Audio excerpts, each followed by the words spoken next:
Okay, I'm on the line with, or the resonant interval, the electric resonant interval, with Cameron McEwen once again, and we're continuing to find out what the heck I meant in my recent long essay, or book in quotes. And we're looking at the preface page where I say the following: I'm making a Marshall McLuhan kit of quotations nobody knows about. Quotations nobody knows about. To get out of this cul-de-sac of 50 stuff that they repeat ad nauseum, meaning McLuhan scholars or McLuhan fans. I have 4 examples: the medium is the message, the global village, media ecology, and the tetrad. I consider them undergraduate McLuhanism, and it's time to get and move into postgraduate school, so to speak. And of course, Cameron has made a lot out of the cul-de-sac phenomenon, he's informed me. So we'll let Cameron say some things about a cul-de-sac that we probably haven't heard of before in relation to McLuhan. Okay, you got something? Yes. I think it's distinctive of how I try to read McLuhan that I don't avoid very deep questions. What I do is I say it's deep questions that give the introduction to McLuhan. So instead of avoiding something like infinite regress once the topic of media is brought up, right? If everything we say is shaped by media, then everything that we say about media is shaped by media. And everything we say about media is shaped by media. So you get an infinite regress, and the question is how McLuhan either stops the infinite regress or doesn't get involved in it somehow. It's a deep question that implicates postmodernism, that implicates a lot of classical philosophy. And so I think questions like this are very important for McLuhan, and strangely enough, or tragically enough, they're nearly always avoided. And so that ties in with what you were just saying about undergraduate and graduate approaches to the man. Yes, definitely.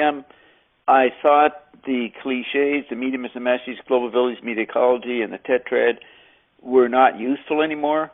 They didn't attract any, say, a younger mind's attention. It just sounded old. And and knowing McLuhan was working deeper, as you were just explaining, it was like I'm saying, we got to start over again.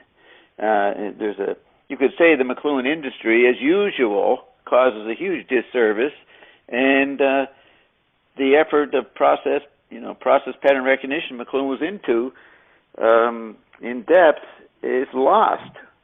That's right, and that's when you said that it has to start again, that in itself is a very interesting problem. Yes, because starting again is a very difficult concept because we've always already started. And so in our having already started, how do we start again? And so that comes to implicate tactility, the gap, right? There has to be a kind of backward somersault out of one type of thinking into another, and that's closely related to the cul-de-sac. Yes. Okay, so what do you think the backflip entails? Is there somebody or something you discovered in your studies of McLuhan that provided the backflip for you? Backflip.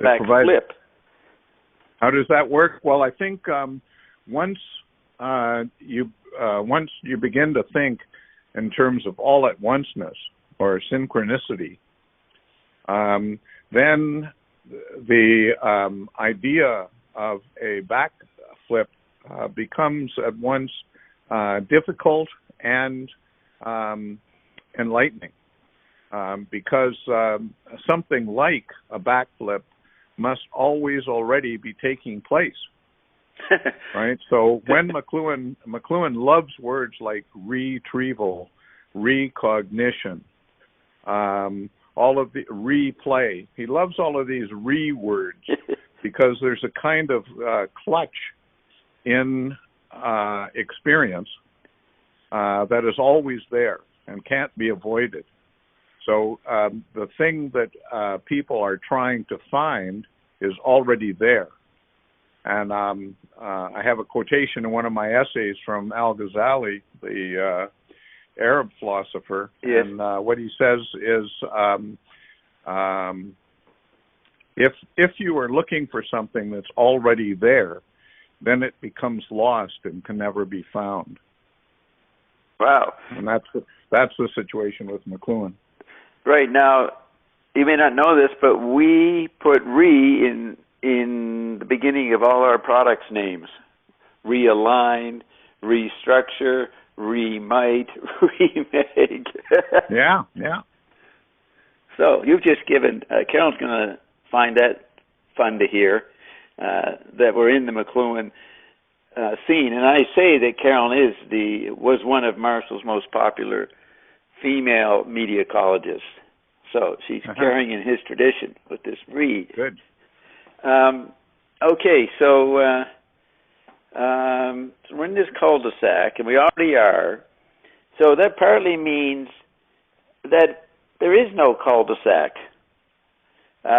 If we're always already in there, then we get out of it somehow, or we don't need to get out of it. So that cancels the cul-de-sac. Well, I would rather say that we're both in it and out of it. That, okay.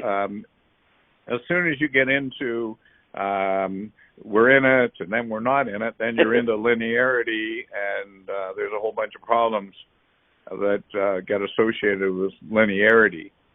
So the big backwards flip, you could say, with McLuhan has to do with time. If we're involved in a linear sequence, then we can never ever get out of the cul-de-sac. Yes. But if time is plural, if there is a all at once dimension to time, but also a linear one, then within time itself there's a kind of gap. Within time itself to which we are submitted, there is this recurrence, right? And it is that, this is another tie of McLuhan to very deep thoughts about things. This gets into Being in Time, which was Heidegger's great book in 1927. Mm-hmm. And the idea in Being in Time is that the coming to terms with the plurality of time is the sort of the essential clue to figuring out what's going on with being, with the big B.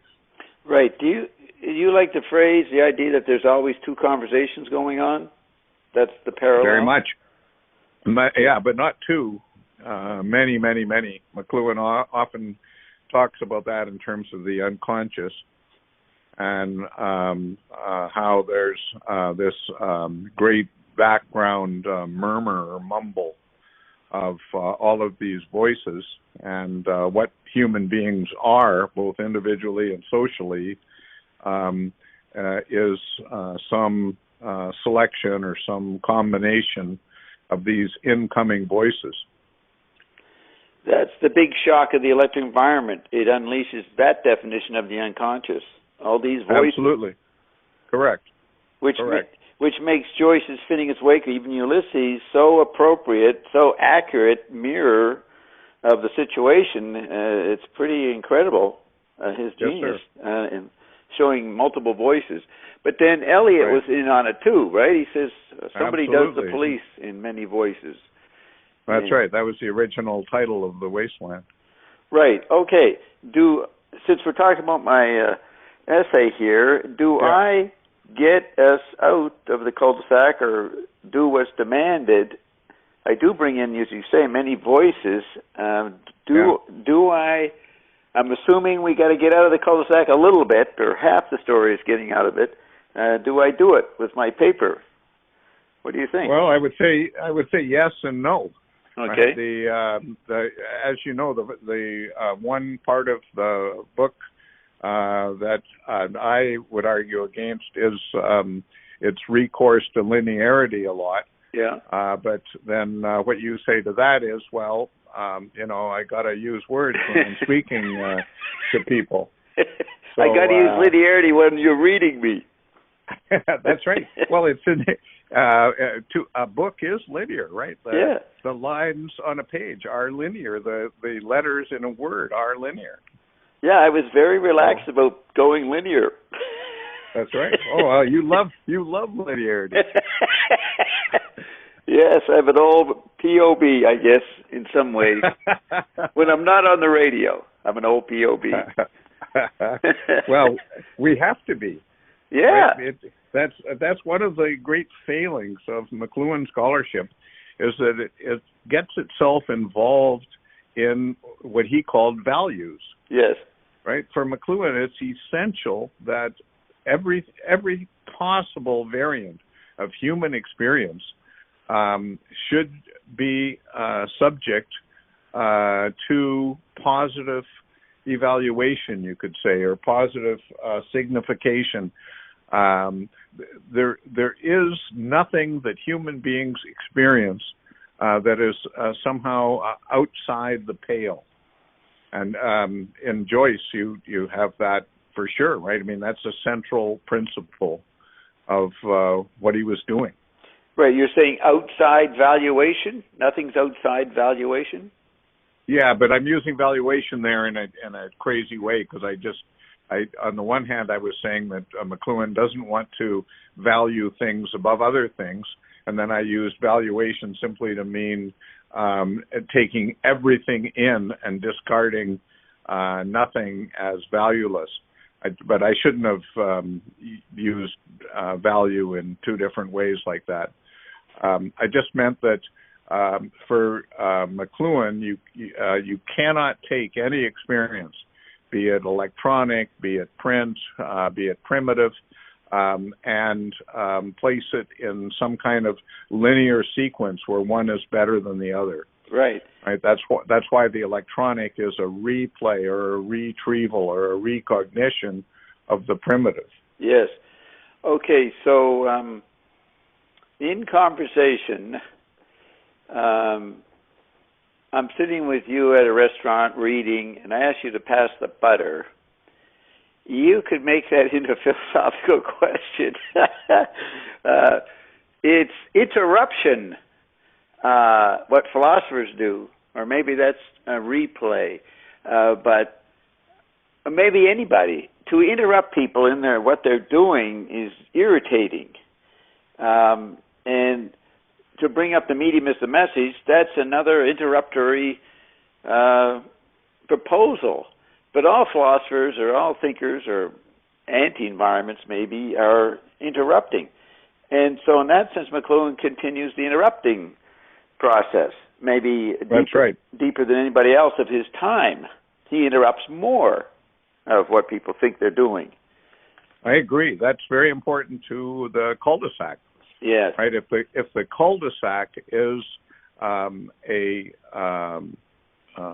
sort of a fate of modern thought, but not just of modern thought, of modern politics, of modern ecology, if that fate is one that Nietzsche saw, and already in the 1880s, Nietzsche saw that we were rushing into a fate that would have a catastrophic end, and no one knew a way out.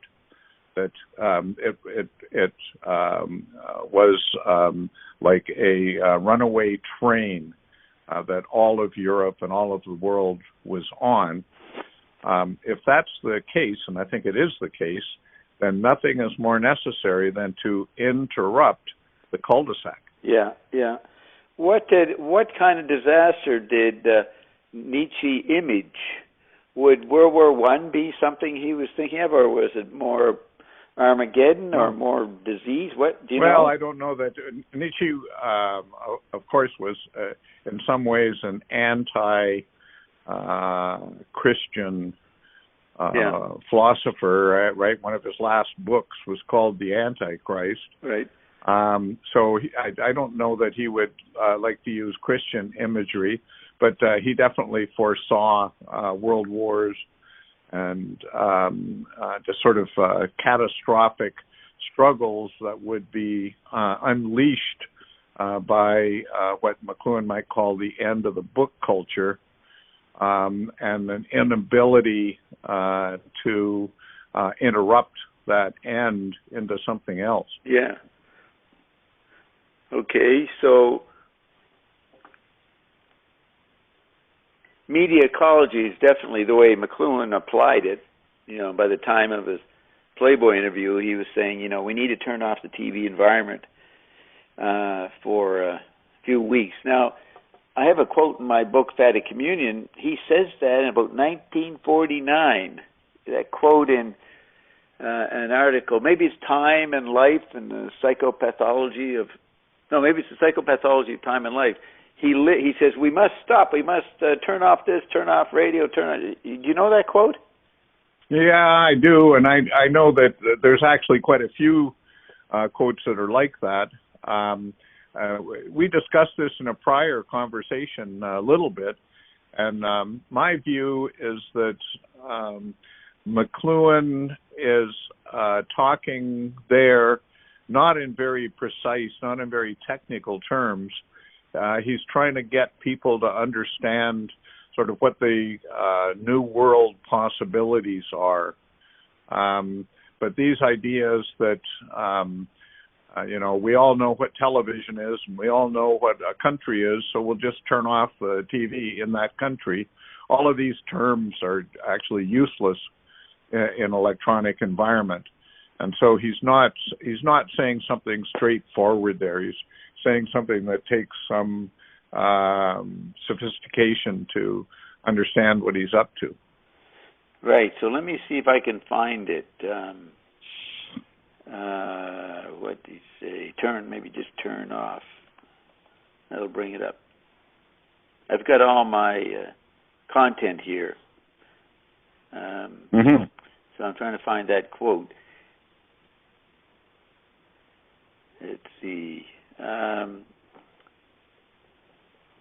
Should I be talking while you look, or should I no, it's let all right. you it concentrate? Would be agonizing, I think he said. So I'm putting that word in to see if that brings it up. No, it didn't do it. I'll just have to scan down here. Because it is an interesting statement he makes. That's right. But I would say the important thing to understand there is what he's talking about is how do we situate ourselves in an electronic environment? Yes. And so then within an electronic environment, what does it mean to begin to have new ways of understanding how human beings act both individually and socially, and what sort of tools will be available to us through this new kind of research and new kind of understanding in the electric environment. It would be wrong to think that he thinks that these words like country, thermostat, turning on, turning off, are to be understood literally. You don't think that he meant to do an actual fast, turn something off? The problem is that to turn off has a completely different meaning for book culture and electronic culture. Okay. Right. In electronic culture, to turn something off doesn't mean to sort of forget about something, right? In chemistry, for example, if you stop an analysis of one material and start a different analysis of another material, you're taking a step within chemistry, right? So you're not turning chemistry off, you're turning off a kind of focus. And it's something like changing your focus within the same dimension that I believe McLuhan is talking about when he talks about thermostats and turning on and off and stuff. So when he talks about turning off radio for a few weeks in Venezuela because they're getting too heated, I think he means that technically, but what would be the metaphor there? Just saying it. Well, notice that that's very linear, right? Yeah. At one moment, you have the radio on and it's causing problems, and so then somebody comes along and turns the radio off, and then you have it off for a certain length of time, and then you turn it on. All of that is structurally print. And that's certainly not what McLuhan had in mind. What he's trying to do there is it's a kind of a thought exercise. He wants students and anybody who's listening to him to begin to think about existing in an entirely new understanding. Yes. So he just needs to say it. He just needs to have it applied. Well, it's like you say lots of things in your book that you say, well, I have to use words. And McLuhan is the same. McLuhan, in many ways, when he talks like that, is talking to himself. Because McLuhan often was kind of staggered, is a word he often uses, at the implications of what he can see, right? The implications that are involved in cybernetics. What happens when human beings at a much deeper level than ever happened before begin to assume responsibility for their fate, right? And this, when he talks about, the world thermostat and all that kind of stuff, that's what he's talking about. It's the sort of the usual lazy McLuhan industry thinking to assume that we know what Venezuela is, we know what a radio is, we know what turning on and turning off is, we know what 2 weeks is, and so that's what he was talking about. That just trivializes McLuhan. Okay. Interesting. I have it listed in my index of books, but I can't find the quote. So maybe I will. Maybe I can do it this way. Your thoughts are very interesting. While waiting for me to find this is good.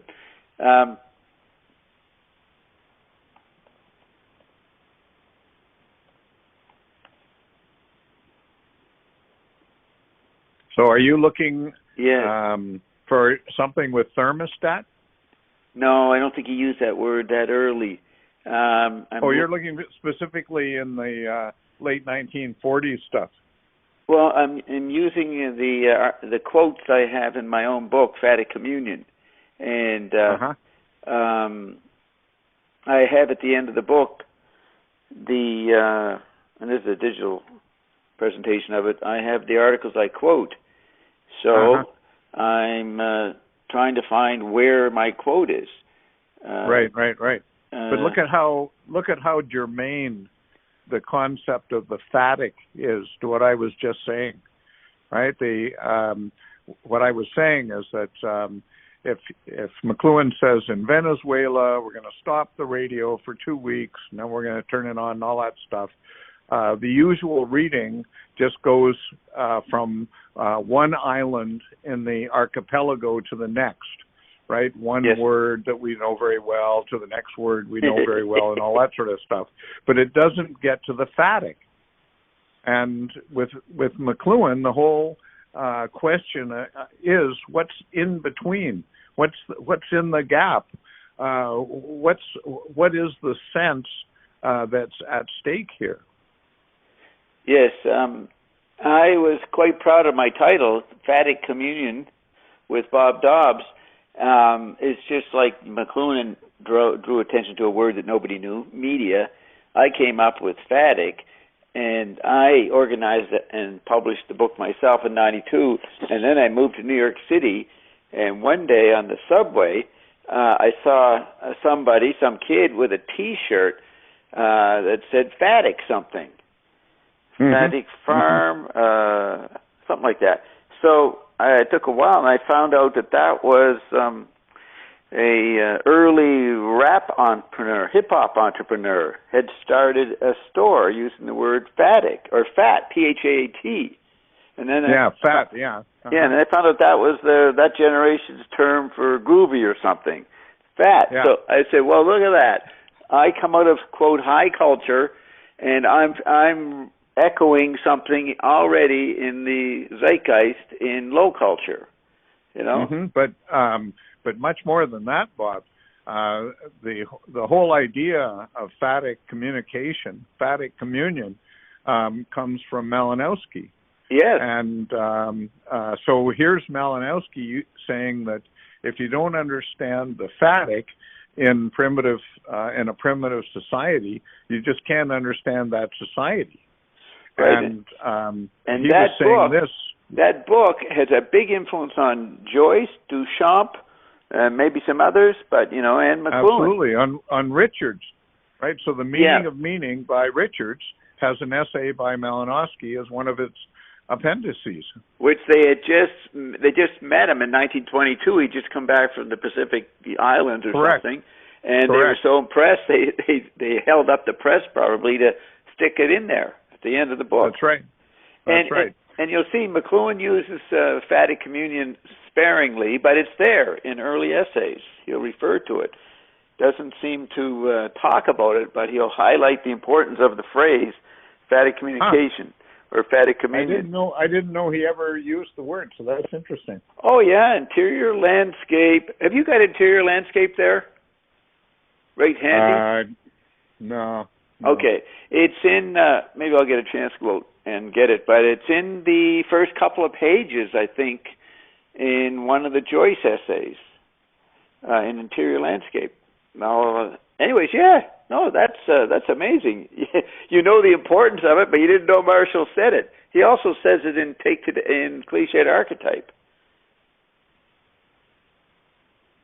Yeah, no, I knew that McLuhan was acquainted with it, I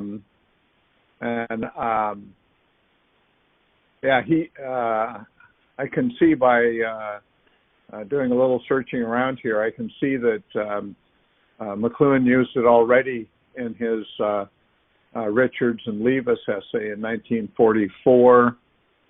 Yes. What have you got there? You got all of McLuhan's works in one little place? Well, I wouldn't say all, but I've got enough that I can do some fairly deep searching. He uses again in Joyce, Mallarmé, and the Press. Right there. Now look at that sentence. That's important. The one in that essay? Yeah. You lead into it. All right. I'll have it for you in just a second here. This essay, by the way, was submitted, I believe, already in 1951, and then the Swanee Review took 2 years. 3 or 4 years to get around to publishing it. Yeah, they published it in 53, I'm pretty sure, so 2 years. Yeah. So he says here, the pictographic Chinese culture, for example, would seem to stand midway between the extremes of our abstract written tradition and the plenary oral tradition with its stress on speech as gesture and gesture as phatic communication. Wow. And it is perhaps this medial position between the non-communicating extremes of print and pictorial technology which attracts us today to the Chinese ideogram. Right. So that's a tip of the hat to pound, amongst other things. Yeah, so he doesn't have phatic communion as an interval. It's at the other end, gestural communication. No. He says that it's the interval. He says that it's between the two extremes. It's the medial position, he says. Oh, he says phatic. Doesn't he say? Well, wait a second. Yeah, just read that carefully. He's saying between. No, you're right. You're absolutely right. Yeah, the abstract and the phatic. Yeah. But gestural includes his definition of ESP, nonverbal mental dance. In this sense, it might. Yes. Yeah. And in fact, this highlights what I was. One of the things I learned from our previous conversations is that I had to think more about the primitive and the replay of the primitive in electronic culture as the incoming of all voices. Yes, which is what you evoked in me 15 minutes ago. The unconscious, the extension of the unconscious is the electric age of multiple voices. And, print made equitone, one voice, univocal. Correct. But what we need to avoid, and what's very, very hard to do, something that McLuhan racked his brain about for about 40 years, is how to insist on both of those, right? In order to have the primitive awake, as in Finnegan's Wake, then you need to have something like a unitary consciousness of the plurality. Yeah. Right? And so trying to figure out how to have both together without distorting either side is the trick. Yes. Okay, so I found the quote. Good. So he says, so the process of renewal can't come from above. This is 1949, approximately. So the process of renewal can't come from above. So that's the end of print hierarchical, the cathartic view of art, ethical moral art. The cognitive view is the horizontal symbolism in a wilderness of echoes. So in a way, that means you're in the cul-de-sac. Right here, he's saying. There's no above outside of the cul-de-sac. You get that? So the process. Definitely. No, that's very important, and that immediately gets us to how to be in the in between. Yeah. Right. How to have the vertical and the horizontal together without ending up in only one of them. Right. So the process of renewal can't come from above. It can only take the form of reawakened critical faculties. The untrancing of millions of individuals by millions of individual acts of the will. I'll say it again. The untrancing of millions of individuals by millions of individual acts of the will. Psychological decentralization. A merely provision. Now look at that. There he is. He's got his quote values of decentralization, and then he's either sees it or he's going to see it quickly. It's an environment decentralization, which I think is. And he's speaking. Remember, we were talking about second sight. Yes. Right. McLuhan is talking to himself there. Right? That's right. Get away from your centralized view of Roman Catholicism. Right. Get away from your idea of Leibus's tradition. Get away from being a professor of literature. Yeah, psychological decentralization. Right. Let me see this. How to have psychological decentralization without going mad? Isn't that his critique of Innes? Innes doesn't get the decentralization effect of radio, I think. Do you remember that?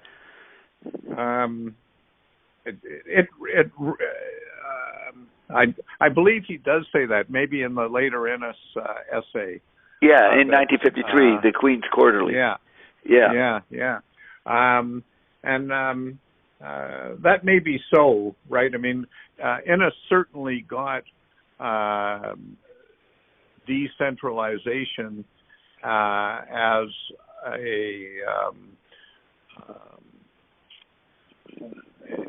something to be wished, right? So when Innes looked at the politics of the British Empire and the politics of the American Empire, then what he wanted was decentralization. He wanted a place where Canada would have its own voice. Yeah. He wanted center and margin to repair, to be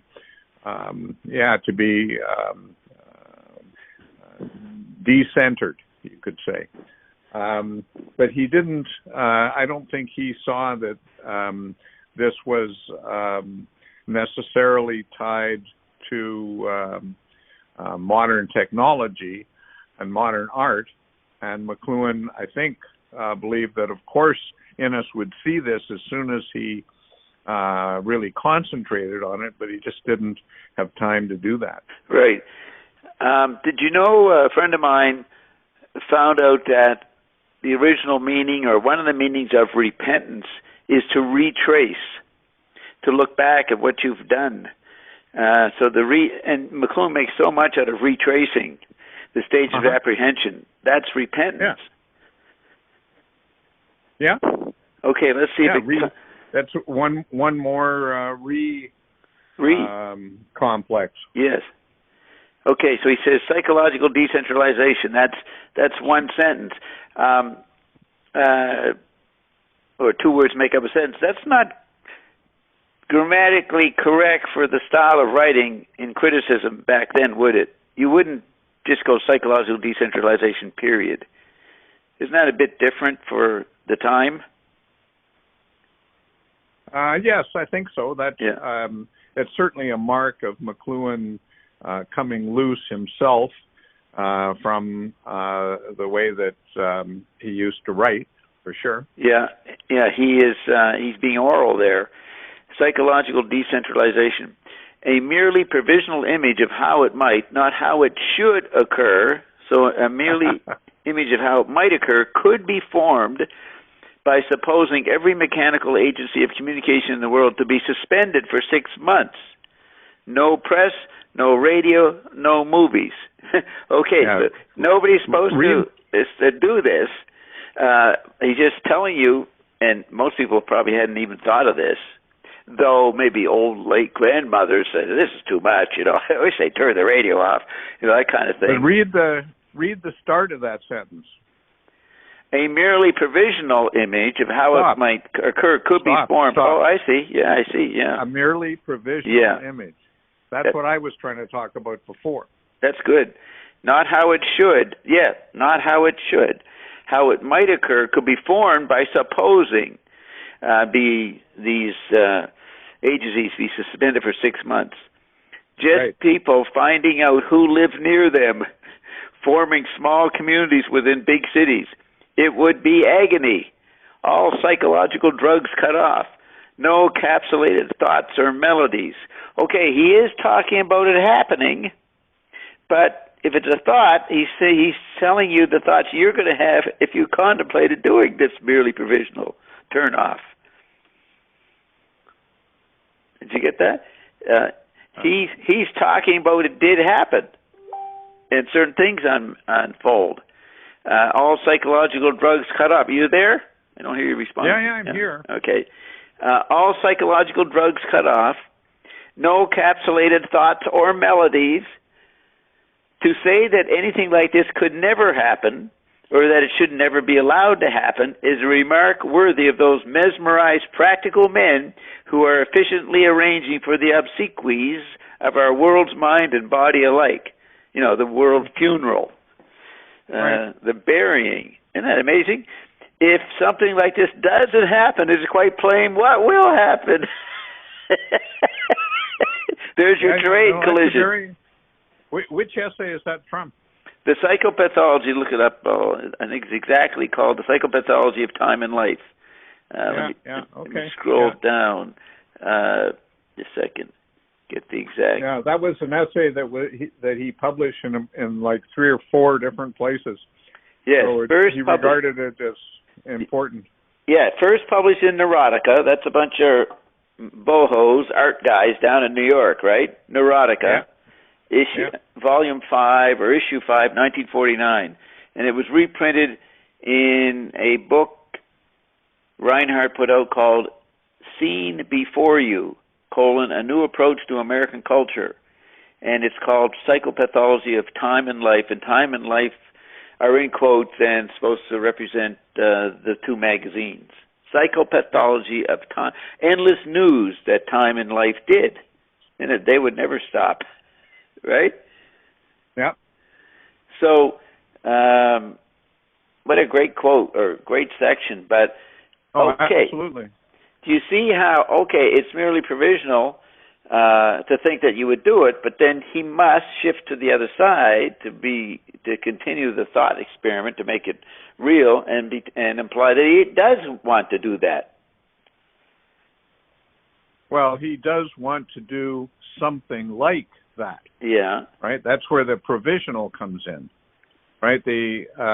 What McLuhan is trying to talk about is a new way for human beings individually and collectively to exist in the world. Right. So then you have the problem of, if it's a new way of existing individually and socially in a new world, how do you use language to indicate the way from one world to this other world? And that's why this provisional comes in. It's a very difficult problem. You could say it's McLuhan's central problem. You often quote him as saying that communication is a miracle. Yes. And communication is a miracle because of exactly this problem of trying to talk across the gap between worlds. Yeah, this is the cul-de-sac once again that we're in. Sure. Absolutely. Because the problem of talking across worlds is that you get yourself involved in a cul-de-sac that doesn't have the reach that you're attempting to extend. Right. So I want to just read it again quickly to impact people. So the process of renewal can't come from above. It can only take the form of reawakened critical faculties, the untrancing of millions of individuals by millions of individual acts of the will, psychological decentralization. A merely provisional image of how it might, not how it should, occur could be formed by supposing every mechanical agency of communication in the world to be suspended for 6 months. No press, no radio, no movies, just people finding out who live near them, forming small communities within big cities. It would be agony, all psychological drugs cut off, no capsulated thoughts or melodies. To say that anything like this could never happen, or that it should never be allowed to happen, is a remark worthy of those mesmerized practical men who are efficiently arranging for the obsequies of our world's mind and body alike. If something like this doesn't happen, it is quite plain what will happen. Now, each new medium, say TV, computer, satellite, is another interruption of the agenda that he's hoping people to focus on. We get distracted by a new environment, and maybe the novelty of it, we don't find it such a problem at first, or such an irritation. But after 25 years of movies and radio and magazines and cars, all the media that he's dealing with in the late 40s, it's irritable. He's almost asking for a new medium to come in so we could forget the cul-de-sac, the repetition of the hot media environment of the 30s and 40s. Yeah, you see, when you say we could forget, what you're talking about is something that's new. And he is talking about something that's new. He is talking about renewal in all of this. But once you put that into an all-at-once context, then what he's talking about here is becomes complicated. And it becomes complicated in that what he's looking for isn't a new situation with a new medium. It's a new way of existing with media. New critical reawaken. There it is again. Reawaken critical faculties, he said. Exactly. Right. And so the key to this would be trying to understand how human beings are always, from every moment of their lives, they are going through a process of reawakening. That is to say, reinstalling a new mask, a new role, a new perception, but without knowing it. And so human beings, through this process of kind of automating their roles, just become robots. Yeah. Now, is there anybody who did this, who took on the media environments the way McLuhan is in previous times? Or was it always the same questioning, same effort to reawaken critical faculties, but only on smaller scales, smaller media environments? Well, my view is that the great thinkers like Plato and Aristotle, as two great examples, were always doing this. And so it's not that it hasn't been done. It's certainly not that it can't be done. It's just that we, as a species, we haven't found a way of going from the great insight of people like Plato and Aristotle to practical application. And so we have what might be called a distorted application that leads us to weapons of mass destruction and ecological disaster that is enabled by the partial application of these ideas without the application of their wisdom side. Right, and so McLuhan's original view is that we've got to position a cul-de-sac where we can actually see what we're doing to ourselves.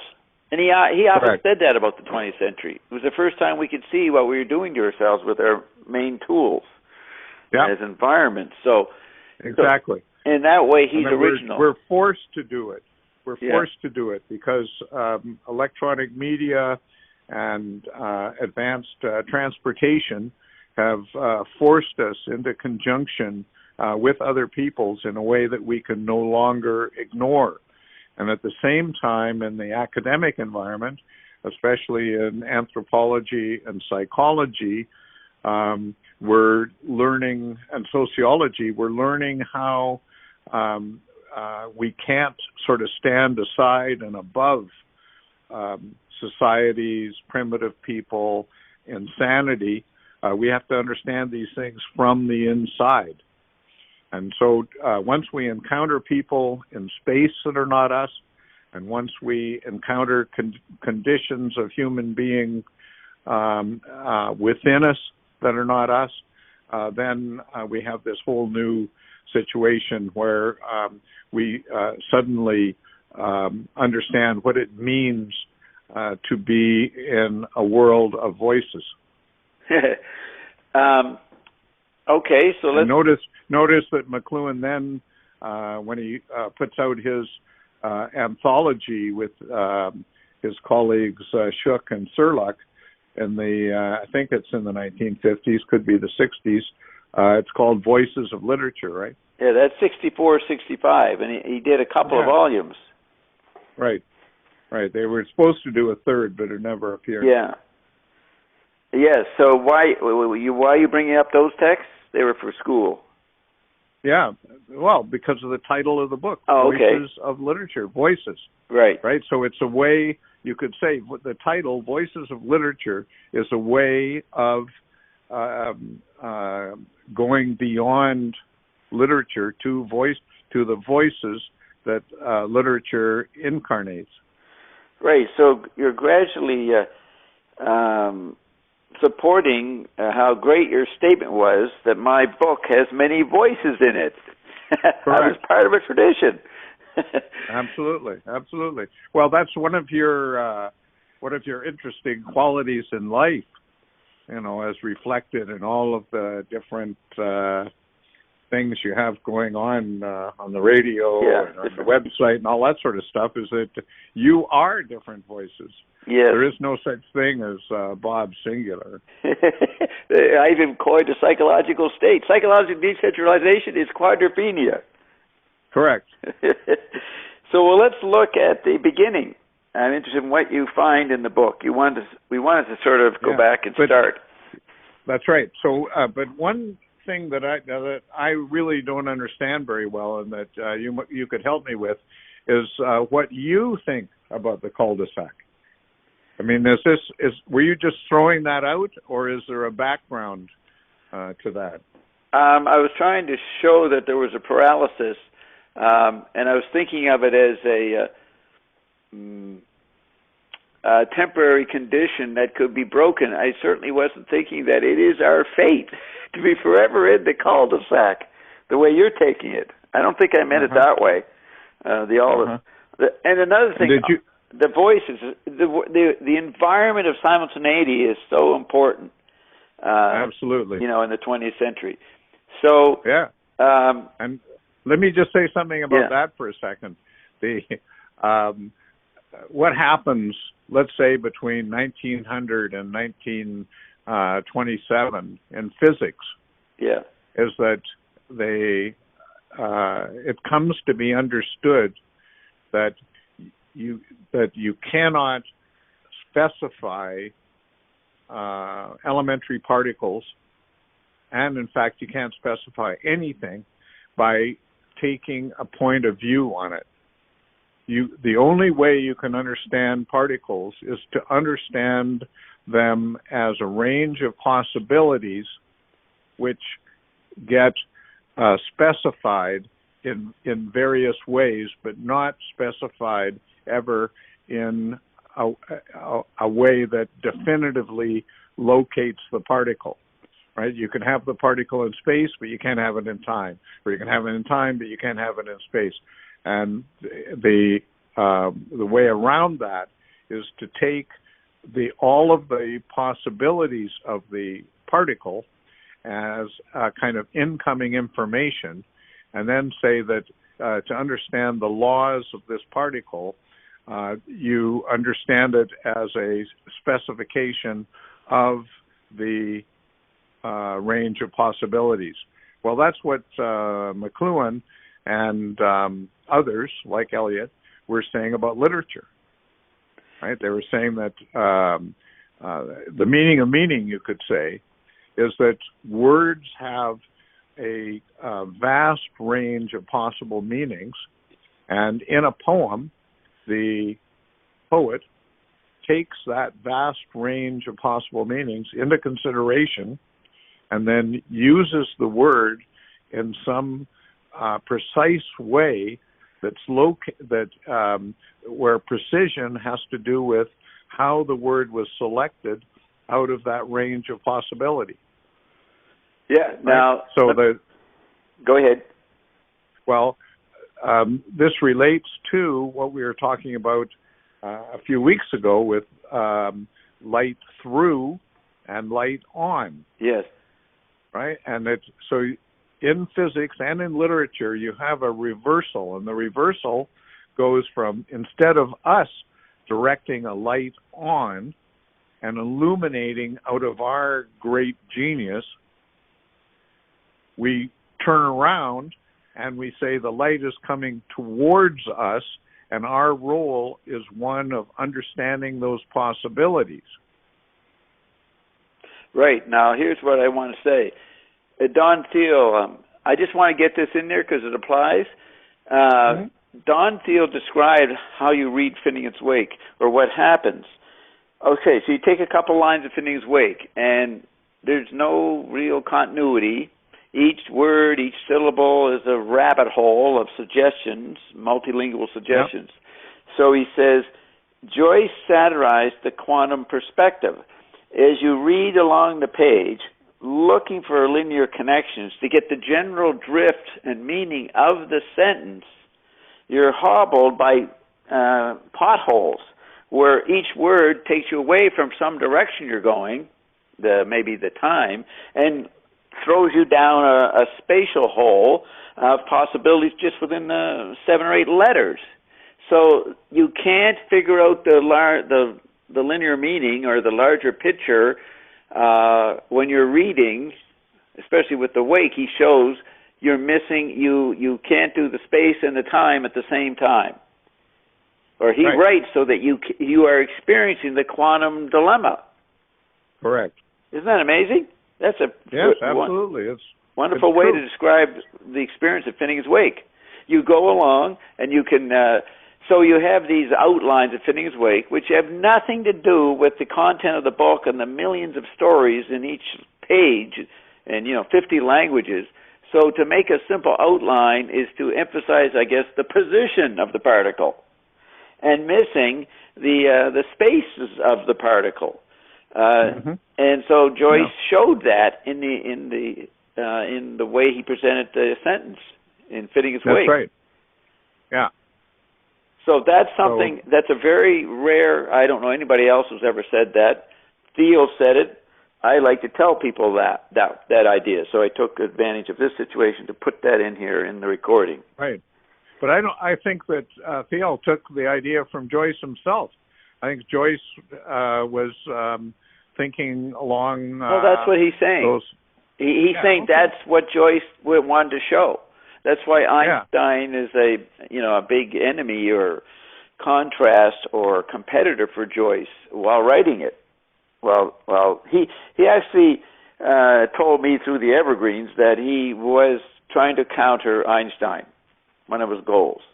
He didn't think that the insights of Einstein were as important as what he had to say. And McLuhan agreed, because he said Joyce tackled problems that scientists didn't even know existed yet with Finnegan's Wake. There's with, how can I say this? We always need to keep in mind with McLuhan that figure can become ground and ground can become figure. Yeah. Right. So when he talks, there's an inherent dynamic going on that's very important to respect. But there's a certain sense in which you can say that science in the 20th century can be seen as a figure on a ground of deeper problems. Yeah. Right? But the reverse is also true. But what is the reverse? That the reverse is that the deeper problems can be seen as figure on the ground of science. Okay. All right. Let's see. Why did we get into this particular point? The quantum. Why you brought up the quantum thing? Well, we were talking about cul-de-sac, and then I asked you what you meant, and then you were talking about. You got into Joyce. Well, let me say this. I'll do it again. The cul-de-sac, and you're getting us into the metaphysics of it in a way, or something like that, something deeper. I wanted to insult the cliches of McLuhanism. So cul-de-sac to me is not a desirable condition. So I wanted to say we got ourselves into a serious problem here with these cliches that are all the people know about McLuhan. Right. So I was doing it for rhetorical effect, I guess. Right. Right. Yeah. So then one question I have is that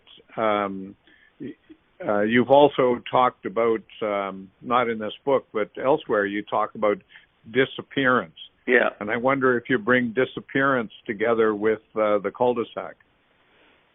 Yeah, certainly. The disappearance, it's interesting. I talked about it, and then I found out that this French writer Lyotard, Lyotard, wrote a book, The Aesthetics of Disappearance. He was going on and on about it. And it's wow. So I looked at this book, and of course, it's all abstract. It's not not an environmental thing, and I meant an environmental thing. We can't see where we're going, and McLuhan used to say that he walked around by feeling. The blind man with a stick, trying to see where to go. I mean, he totally said we are invisible. We are not visible, and even Bucky Fuller pointed it out somewhere, that he said most of the developments in the 20th century are in the realm of the invisible. So technically, we've disappeared in our environments and in our knowledge systems, and it's very helpful for a high school student to be told this properly and to get it. It would clear up a lot of muddledness, because they're trying to visualize what wasn't visualizable. I like the way McLuhan is very simple sometimes. We're talking about this philosophical cul-de-sac, but he also was, at the other conversation, he provided good wrap-up statements about what knowledge had come to. So it was a very practical ending to modernism, or to the vortices, what he offered. So, okay, that's one side of the conversation. But the other side is, well, no, it didn't work. Nobody got it, and then you bring back the cul-de-sac. Do you think McLuhan was in a cul-de-sac personally? Was he a frustrated person? Oh, I think so. Okay, well, I spent more time with him than you did, and he was quite relaxed all the time. So is there a different kind of frustration you're talking about? I think so. I mean, the relaxation you're talking about, I find it's one of the really amazing things in McLuhan. Maybe he got it from his father. Yeah. Maybe it was his Irish side. Because, here's a guy whose his inability to communicate, right? He often talked about how he'd only had a handful of graduate students in his whole life that understood anything about what he was talking about, right? Right, yeah. And then you think about his family. The only one that remained Catholic was Eric. Yeah. And McLuhan wasn't entirely sure that Eric understood Catholicism the way he did, and so he's got his kids assembled to pray the rosary or something like this, and he knows that they all hate it, that none of them understand it, that he's forcing it on them from above, the sort of stuff that he hates elsewhere in life, all right? Yeah. And so you would think that this is a person who's just tied up in all kinds of knots, and anxieties. But then he comes across, as you say, as somebody without a care in the world. That's right. I've got a couple anecdotes to supplement this. Mary, who I got to know quite well, his daughter, one of his daughters, talked about how horrible it was growing up in his house. They had to pray. They had to do this. They had to do everything at dinner. They had, incredibly strict world that people in the rest of suburbia didn't experience anymore, really. You know what I mean? Unless they were crazy, fundamentalists or something. The people, the extremists. Nobody knew that McLuhan was an extremist back at home. Yeah. So he was struggling to communicate something. Yeah. Right? He was struggling to communicate with himself what it meant to be a Catholic in this new environment. He was struggling to communicate with his children what it meant to be a Catholic at all, right? Yep. He was struggling to communicate a kind of calling to remember a past world that wasn't really past, right? All worlds were present. Yes. And so he was struggling exactly with this question of language that we talked about earlier, where he was trying to communicate with the family, with his students, how to go from one world to another world.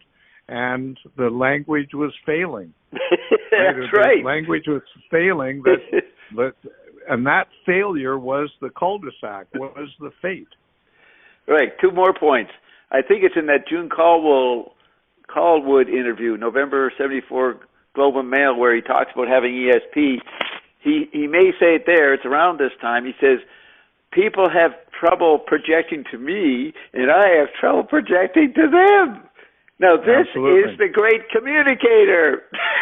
Correct. Oh, but then they'd say, who couldn't communicate? So, boy, he was a walking cul-de-sac. And let me see, was there another point? So Mary talked about how painful it was being, Carolyn met a woman, student in the 70s who grew up in high school or whatever with the McLuhan kids, and she brought up McLuhan, and they get talking, then this sort of family acquaintance said, boy, he really wrecked his kids, though. He ruined his kids. This was the jargon of some of the people in their peer group. You know what I mean? Yeah. I don't know what Mary and Terry were doing, but it's interesting, the confusion around him. And then Corinne says, Marshall, he loved the idea of family. He wasn't really a good family man. And Mary said all he did was sit on the couch reading poetry, and Corinne ran the family, or, create a sense of familyness. He was in love with the idea of family. And then they go back to what I told you the last time. He wanted to infiltrate decent society. He was a loner, eccentric artist, in the cliche way we think of the history of artists, trying to look bourgeois for some reason. He knew that the underground wasn't possible anymore. You couldn't have, you just end up stranded and isolated. And he didn't want to do that because he wanted to communicate to people. He really loved to communicate. But notice that you're using communication there as a kind of stretching between roles. So, yes. McLuhan wanted to be an artist, but he also wanted to be a father with 6 children. And almost nobody else could do that, right? Yeah. He wanted to be a revolutionary, but also an academic. So McLuhan's whole sort of thrust of thought is to embody and to be these different voices. Right. I was just thinking, he was very impressed with Wyndham Lewis. He even said he dedicated his life work to Lewis.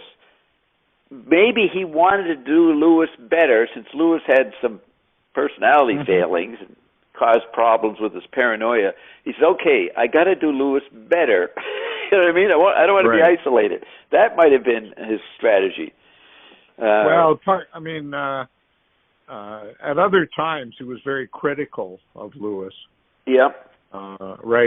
Too vertical, too print-oriented, too papal, you could say. Didn't know what tactility was.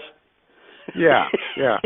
So, I know he certainly felt a debt of gratitude to Lewis, and expressed that in ways that he didn't do so much for other people. Yeah. I mean, he owed a tremendous amount to Jill Sohn, but usually when he talked about Jill Sohn, it was critical. Right? But Jill Sohn is the person he cites more than anybody else in the thesis, and Jill Sohn was the guy that gave them a central clue in the 1950s. Right? Jill Sohn had given him some essential clues around 1940 for how he was going to apply his Catholicism. And then in the 50s, McLuhan was in a cul-de-sac and trying to get out, and Jill Sohn gave the art lectures in Washington. I forget their name, but both Jill Sohn and Maritain did that, and that led McLuhan into a new understanding of art and a new understanding of media, so that just a year or two after Jill Sohn and Maritain had lectured in Washington on art, and turned McLuhan on to Gombrich and to Ivans and to other people in the world of art theory, he then comes up with the idea of medium as the message and goes on from there. Right. Okay. So I was just Sorry. no, that's good. But I just was thinking about many people saw him as incredibly energized and happy and, full of fun. Yeah. I He had don't. huge energy, no question about it. Right. So he's got all this energy, yet people thought that his message in the 60s was very cold, inhuman, post-human. That's when he got up on the podium, I guess. So then he's doing the monologue, and he's being one-directional, not his style, but his effect. But in daily interaction, collegial and fun guy. I'm just trying to think, when was he mean? When was he depressed? I can't think of it. He never ended a lecture on a depressing point. He's, quote, an optimist in effect. He said, we can do something about this. All we have to do is understand me. And then we're okay. So I was just thinking about that, the range of depression and mania. I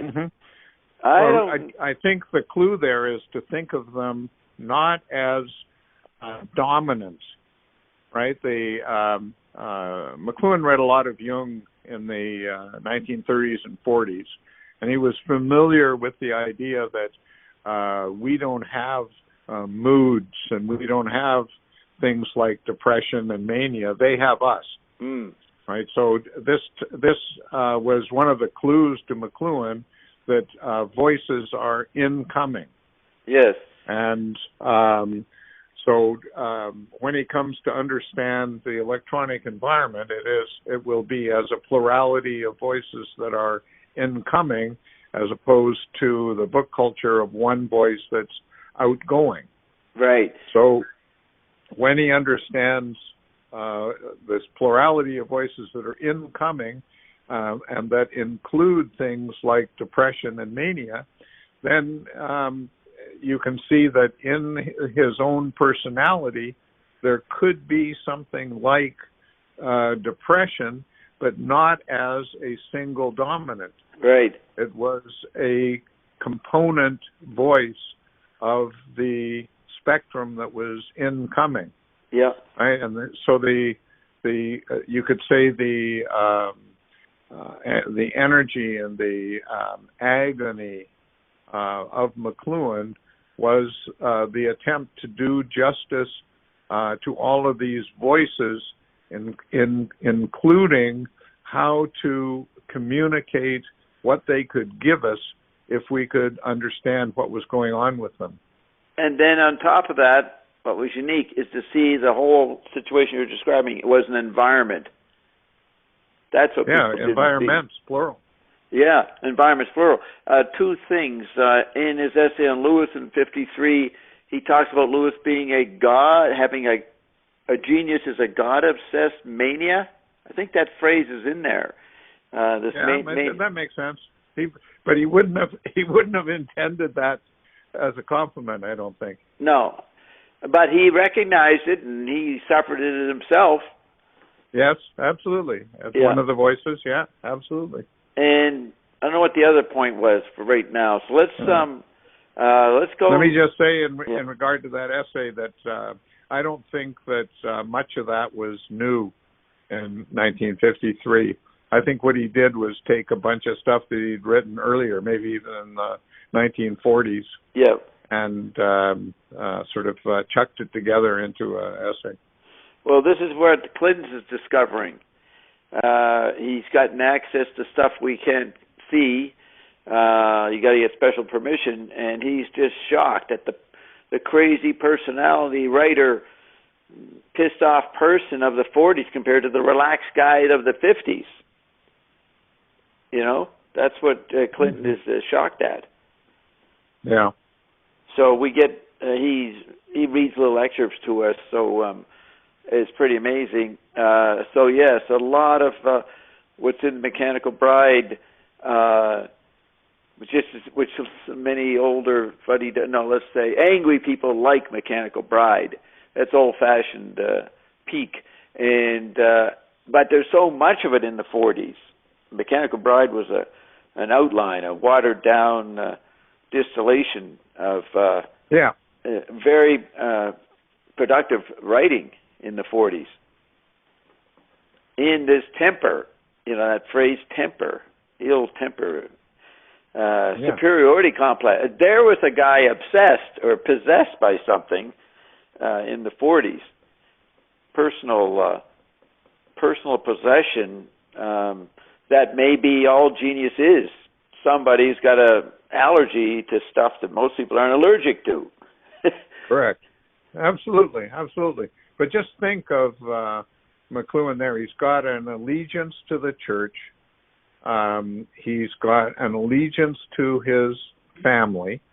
But those conflict in a way that by teaching in a Catholic institution, he's not making any money. So he's crapping on his family in a certain way. Yeah. He's forcing a certain life on Corinne that isn't very comfortable. I think somebody says somewhere that she didn't even have a vacuum cleaner. Yeah. Right? Yeah. And so he's got this large family to which he owes affection and allegiance, and he somehow has to bring that into some kind of orchestration with his calling to be an artist, and at the same time he really doesn't know what the hell he's doing. He's got to find a whole new personality, a whole new environment, both for himself and for the family and for his students. And he's wondering if he should even remain an academic. Maybe he should throw in with Muller Team and become some sort of business guy, right? So there's a cauldron going on inside McLuhan that he has to try to orchestrate. And then he loves Lewis's doctrine in Blast that at mid-career you have to do a total backflip and become something else. So he does that between the 40s and 50s. He does the backflip and becomes another person, which shocked people that knew him back then. It was a famous critic at Montreal. I went to his lecture in the late 60s at McGill, and Neil Compton or one of those other guys that are in Hot and Cool, I think, or Pro and Con, and he was shocked at what the 60s McLuhan was compared to the moralistic outrage guy of what he thought in the Mechanical Bride era. He just thought, what the hell? He dropped all his morals. He's accepting too much around him, hanging out with Hubert Humphrey. This is what Ted Carpenter objected to. But McLuhan had found a way to flow through all the different environments. Yeah. He communicated on a broader scale. I was told by Jim Stewart, Mark Stewart's husband, that when Eric was young, if Eric was playing with little trucks and toys, Marshall would come out and tromp on them. He was so upset about some kid becoming a gadget lover. Now that's very violent. You know what I mean? Yeah. Absolutely. Yeah. So, by the way, we brought up Mary a while back. I meant to point out that the best man at McLuhan's wedding was Muller Team. And then when Eric was born, Muller Team was Eric's godfather. Yeah. And then when the twins were born, they needed to run around and find grandparents. And so Muller Team was also the godfather of Mary. Oh, wow. Yeah. He was such an important person in that period. She died just a couple of years ago, right? She died in July 30th, 31st in 2019. And I hadn't talked to her in about 6 months. And then I was away through July and August. I got back on August 12th, last year, 2019. And on the phone, I have a old-fashioned phone. It takes voicemails and landline stuff. And she was asking me to get in touch with her, and that was July 25th. And she said she wanted to discuss something. So then I go and check my email, and there's an announcement that Mary died 5 days later, on July 30th. Yeah. So I failed to meet my appointment with her before she died. Mm. And then Eric had died just a little over a year before, in 2018. Right. Yeah. So, I would say Mary was very opposite to Eric. They were very strong opposite personalities. Correct. And Eric was the son who remained a Catholic and took on his father's work, and Mary was the one that everybody in the family said was Marshall's favorite among the girls. Yeah. So the two favored kids were quite. Well, Eric was not extreme. Mary was. Mary was outgoing. Eric was more introverted, I guess. At least I saw him that way. He may not have been that way. I think he was. Yeah, but he was a jazz musician or played the piano. Mhm. Yeah, he. One of the things about Eric, I didn't know Eric as well as you did. I would think, but I knew him personally, and one of the interesting things about Eric was that he could punctuate conversation or punctuate his life with surprising things, surprising observations, or a jump. And that aspect of McLuhan he had. Yeah. So. Well, Mary eventually. Well, I visited her 2013 up in Oregon. She was living in some town begins with M. Ashland. No, she was in Ashland, then she moved to Medford or something. Oh, Medford, yeah. Yeah, maybe Medford. That's in the general area of South Oregon. Yes, and she told me that it was a drug dealing center for years. Major drug dealers were there. Anyways, she had two friends, acquaintances cleaning her house and this and that. And after an evening of me interacting with her and the quote maids, guy and girl, she said to me the next day, she said, you're exactly like my father. You can talk to anybody. She was very impressed with how I could talk to these two people who, of course, didn't know anything about what I was interested in. And Mary observed this, so I thought that was interesting, that I had a bit of, I understood his going out and being congenial and interviewing everybody. You know what I mean? He would talk to people all over the place. Yeah, that's what I said earlier, is that there is no one Bob. There's a million different Bobs. Yeah. Yeah. Hypocrite lector. Hypocrite social. What would it be for social mixer? Hypocrite social mixer. You know that quote from Baudelaire? Hypocrite lector. Yeah, of course. Yeah. Okay, I want you to go into the beginning of the book. I want to see how you try to go somewhere with the beginning. How do we get out of the cul-de-sac, or how I attempt to do it, or... Well, I mean, that's. I think that's something that you should enlighten me on, not me enlighten you. It's your book. Let's see. I mean, you start off by talking about arrogant superiority. Yes. And we've talked a little bit today about the refusal of the vertical. And so then the question becomes, how we'd understand these things together, right? How can you have arrogant superiority without sort of throwing your allegiance onto verticality? Right. And remember, this is all applied to understanding Donald Trump. Yeah. That's what the book's called. What we/you didn't know about Trump. Correct.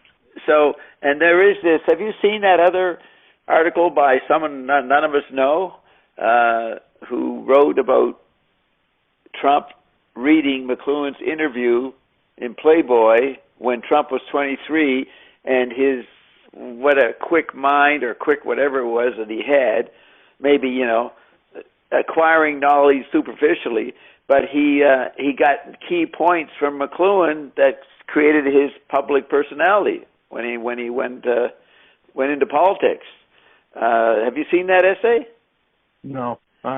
Is it at New Explorations, or where is it? No, it's online. It just Playboy, McLuhan, and Trump. I can send it to you, but it's something called Windows, some website. I know that guy. Yeah. I mean, I know of him. I certainly don't know who he is or where he is, but no, I know that website. I'll look it up. Yeah, but you haven't read that article. No. Yeah, like the way Trump is discontinuous, he saw McLuhan sort of talking about it probably as a value. Trump interpreted it as in the Playboy interview, and a whole bunch of other factors. And I noticed the guy quoted a couple of quotes that I'm probably the only one who puts out there. So he may have been influenced my essay on McLuhan as a quadrophenia person, quadrophenic.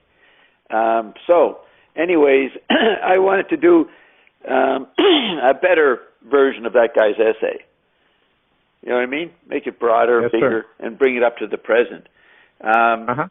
So I'm going to explain Trump by going through the 6 phases: global village, global theater, global membrane, or android meme phase 1, android meme phase 2, then the anthropomorphic physical, and then the tech body.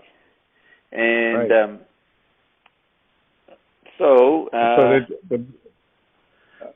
Once again, the big difference between us is that I always want to know how these things are contemporaneous, and with you, they're more linear. And well, so I'm we have to describing try a nonlinear personality, Trump, nonlinear world, but I don't normally write something. Okay? So it's a minor sidebar for me to go linear. So I don't think I should be criticized as that's me. I'm not a linear person. Yeah. I'm not criticizing. What I'm trying to do is put my finger on something that's very difficult to understand. It doesn't matter if we're talking about McLuhan or anything else, and that is that it's not the case that there's only all at onceness, and it's not the case that there's only linearity. It's that there's both, and the whole calling of human beings is to try to understand that duplicity between times. Okay, but I would say the Gutenberg galaxy made people reduce it to those two.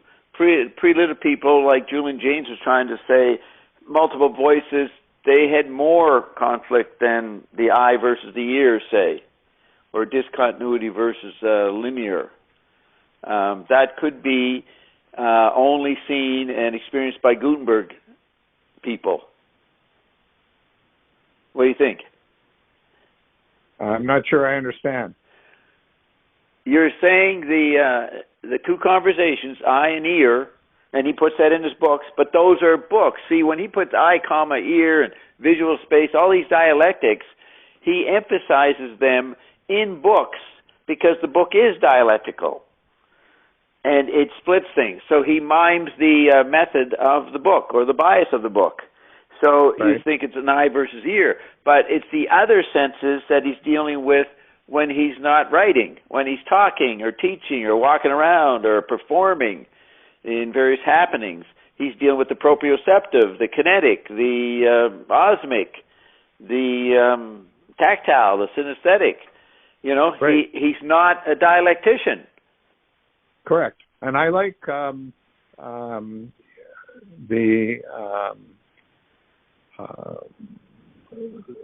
I don't want to say the direction you're going with this, but I will say it. The direction you're going with that, I think, is very interesting, right? Because it leads to exactly the ball of problems that I was just speaking about. Yeah. Of the linear and the non-linear, and trying to do justice to both. The third human thing, beings, the in-between thing is the tactile, the phatic, the ESP, the second sight. That's correct. Maybe what I'm saying outside of the books. Yeah, no, I think that's exactly what you're saying, and it's very interesting. It's we could even go to Joyce here and say that human beings are called to a certain kind of justice between all these different voices, but at the same time are incapable of that justice. Right. Is that an actual quote? No. Oh, okay. No. You're summarizing. Yeah, it's like the fall of man. The fall right. of Finnegan. It takes place through that dynamic. Yeah. Where's the when McLuhan said in Hot and Cool, I think it was, that communication on the matching level was very rare. Did anybody else ever say something like that? Maybe they talked maybe in terms of values, sin or something. People just aren't tolerant enough, or they don't listen enough. But McLuhan said, no, communication is very hard. It's innate. Right. You know? Yes. Yeah. Imagine something being innate that was hard. Right? That's a conundrum right there. Innate right? that was hard, did you say? H-A-R-D? Yeah. Yeah. So, for example, you could say breathing is innate to humans. Yeah. But therefore it's not hard. Right? But what McLuhan is talking about is something that's innate that is hard. Right. And in the maybe the final recorded interview, Nelson found it from somebody. He's out there in Las Vegas or someplace at a conference in like May 79. So he's going to have his stroke in a couple of months. And he was telling the interviewer that he was more involved in suffering, not happiness. He says, I am not desiring to be happy. And he went on about his suffering and struggle that way. Maybe that's an acknowledgement of the hard. Absolutely. He his whole life long, he said that happiness was not something that he cared about and wasn't aiming for. A professor I once had wrote an essay called "Happiness is for Pigs." For pigs. Herman Tennyson.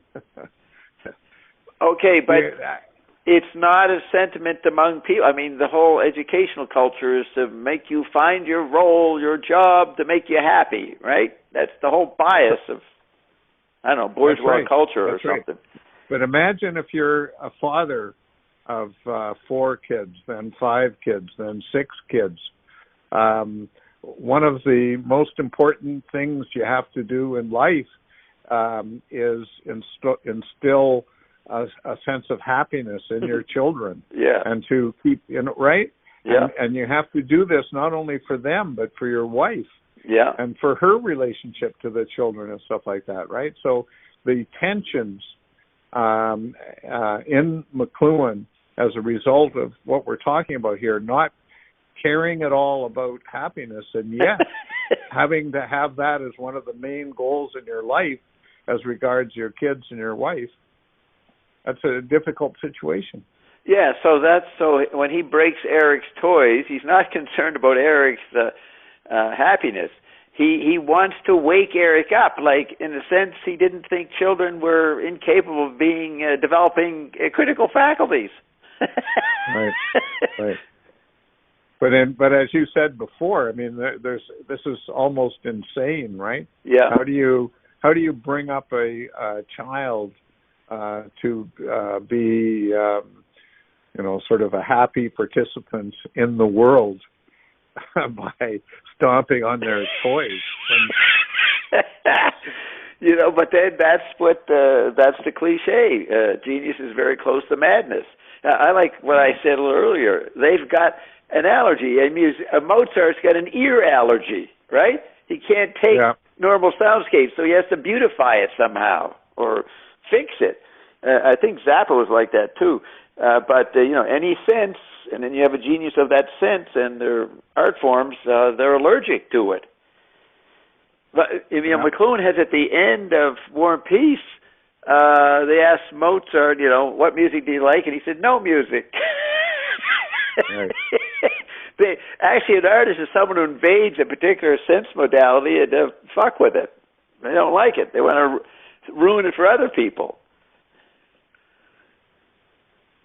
Yeah, well, I mean, if you think of Mozart on one end of a spectrum and modern art on the other end of the spectrum, then you have somebody who almost instinctively can bring delight to anybody.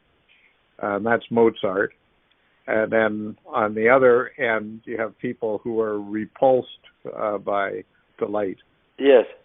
And there we are. I just read a quote by that recently died, or he died maybe 10 years ago, Wallace, or David somebody. He was the best novelist for the Generation X. David somebody Wallace or something, forget his name. Oh, no. He was a very popular novelist for his generation, then he died. But he said the writer is really desiring to be liked, but at the same time he hates the reader. Mm-hmm. So that would tend to make you a manipulant, a writer. You're trying to get people to like you and what you're writing, but at the same time you hate the reader. That sounds, that's McLuhan and maybe most artists. Mm-hmm. They hate their medium. They're very divided. Okay, so if humans are always divided and conflicted, the genius is someone who takes some aspect of the human faculties and heightens, exaggerates the division, the contradiction, the battle. Well, I mean, that's one, you could say one way to get out of the cul-de-sac is what you're describing. Yeah. To attempt that. Yeah. Right? But McLuhan's way to get out of the cul-de-sac is different from that. And that's because what you're talking about there is, let's say you have a conflict between the vertical and the horizontal. You're saying, well, we'll just emphasize the horizontal, or we'll just emphasize the vertical, right? You're saying that the artist is going to take some definitive position on some sense or some medium. But McLuhan's answer is to see the cul-de-sac as one voice, or at least as the result of one voice. Or perhaps you could say of a certain number of voices, but that are optional. They were able to get away from those voices, not by denying them, but by seeing the wider spectrum in which they have their role. Well, seeing it as an environment, which hadn't been seen before. He sees the environment, doesn't get him out of the cul-de-sac. Yeah, it does, because what McLuhan insists in his conversations with Harry Scornia is that there's no such thing as a medium. Right. All there is media, and if you want to understand the medium, you have to understand its relationship to media. And it's the same thing with environment. There is no such thing as an environment. Everything that McLuhan writes about from the very beginning to the very end has to do with multiple approaches, you could say, multiple environments. And the idea is that you can only understand one of them by understanding their family, right? So if you want to understand what some dialectician says in the 1200s, you have to understand that dialectical text against the trivium. Say it again, the dialectical text against the trivium? Yeah, you have to understand it as a kind of selection, not necessarily a conscious selection, but if you want to understand dialectics in any text, you have to understand that a series of choices have been made to get to that point. A series of not necessarily conscious choices, and certainly not linear choices that are synchronic and largely unconscious, have brought somebody from the possibilities of the trivium to the particular concentration on dialectics. And that way of looking at things is pretty much a constant for McLuhan from 1940 to 1980. Yeah, now you said you're seeing the service of the univocal. Did you suggest that in there a couple of minutes ago? I didn't use that phrase, but it certainly is closely related to what I'm talking about. Okay, so in the early 50s, he, maybe in Explorations, he wrote about what's the role of the book in our culture. I think he figured out how to rejuvenate the book. He felt that he found a new thing to write about in a different way that got people reading again, or reading intensely. So when he said, he doesn't say that I solved the problem, but he says, what is the role of the book? It's obviously obsolete in so many ways, obsolete in the different meanings of obsolete, and it's not constitutive. So why have a book? Why do books? I think he felt he had solved, that's the E equals MC squared question or whatever. He came up with a formula of how to use books to probe people and be long-lasting, to be, enter the world of philosophy or the classical questions. So what do you think of that idea, that he solved the role of the book? I think that's very, very important. And I would rephrase it in the following way. McLuhan saw the book as central to Western civilization. He saw Western civilization as central to private identity, democracy, everything that we hold dear. Yeah, and Christianity. So then, if the book is that central to our civilized lives, and if the book is dying, then if we want to protect our civilization and rejuvenate it, then we have to find what you just called a new role for the book. Yeah. And how do we find a new role for the book? Well, we find that the meaning of the book derives from the spectrum of media. And by understanding that spectrum of media, and by understanding the virtues of the different components of the spectrum, we come to value the book in a whole new way. Yeah. It's not an exclusive valuation anymore. It's an inclusive valuation, right? It's inclusive in McLuhan always means two-sided that are in dialogue. That's what inclusion is. And exclusion is two-sided, not in dialogue. Right. So, so he felt... Oh, okay. You want to say some more? No, go ahead. Okay. I coughed. Excuse me. Okay.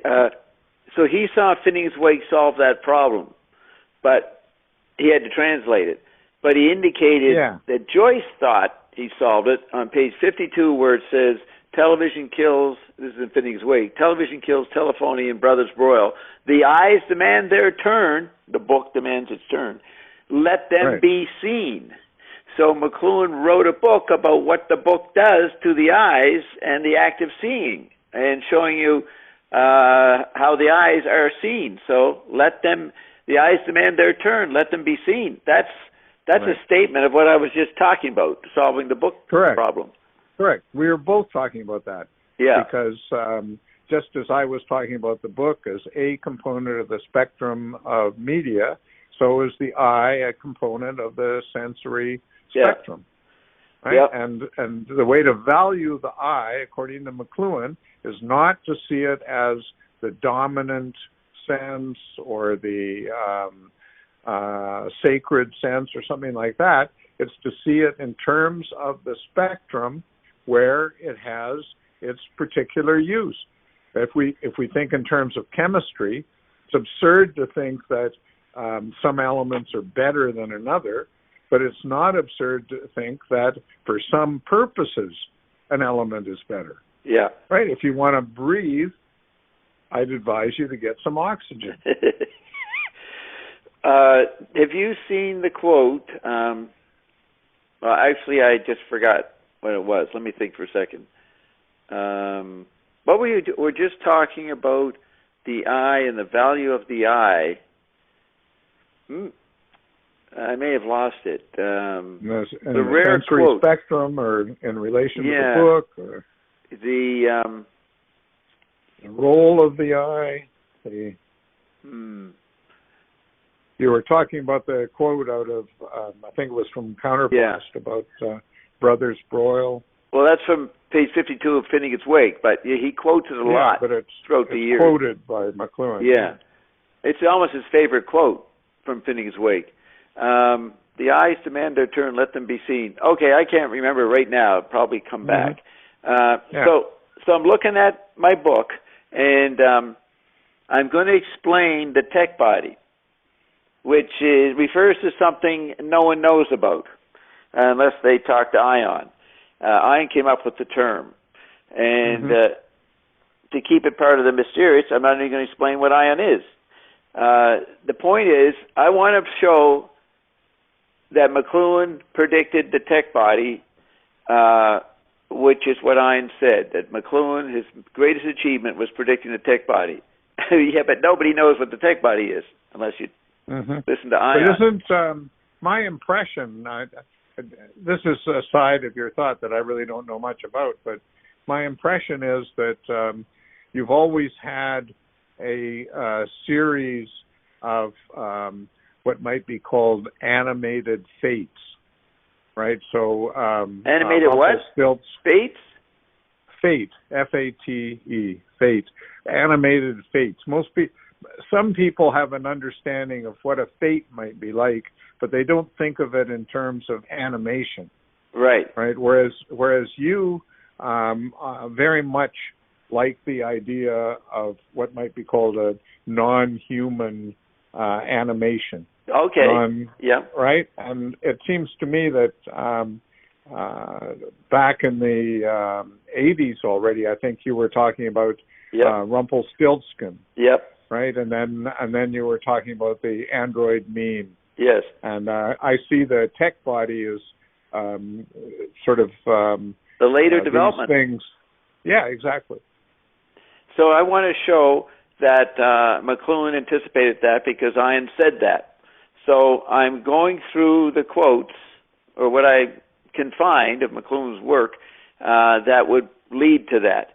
And what helps me bridge to the android meme from normal machines, though I think the Luz-Guattari, they call it machinic. That was an attempt to bring in what McLuhan is saying in two things. In understanding media, he's saying electric environments are organic as opposed to mechanical and stiff, say. But in '68, in War and Peace in the Global Village and in his Playboy interview, which he uttered around the same time, he's saying that the new electric environment is a living, organic phenomenon.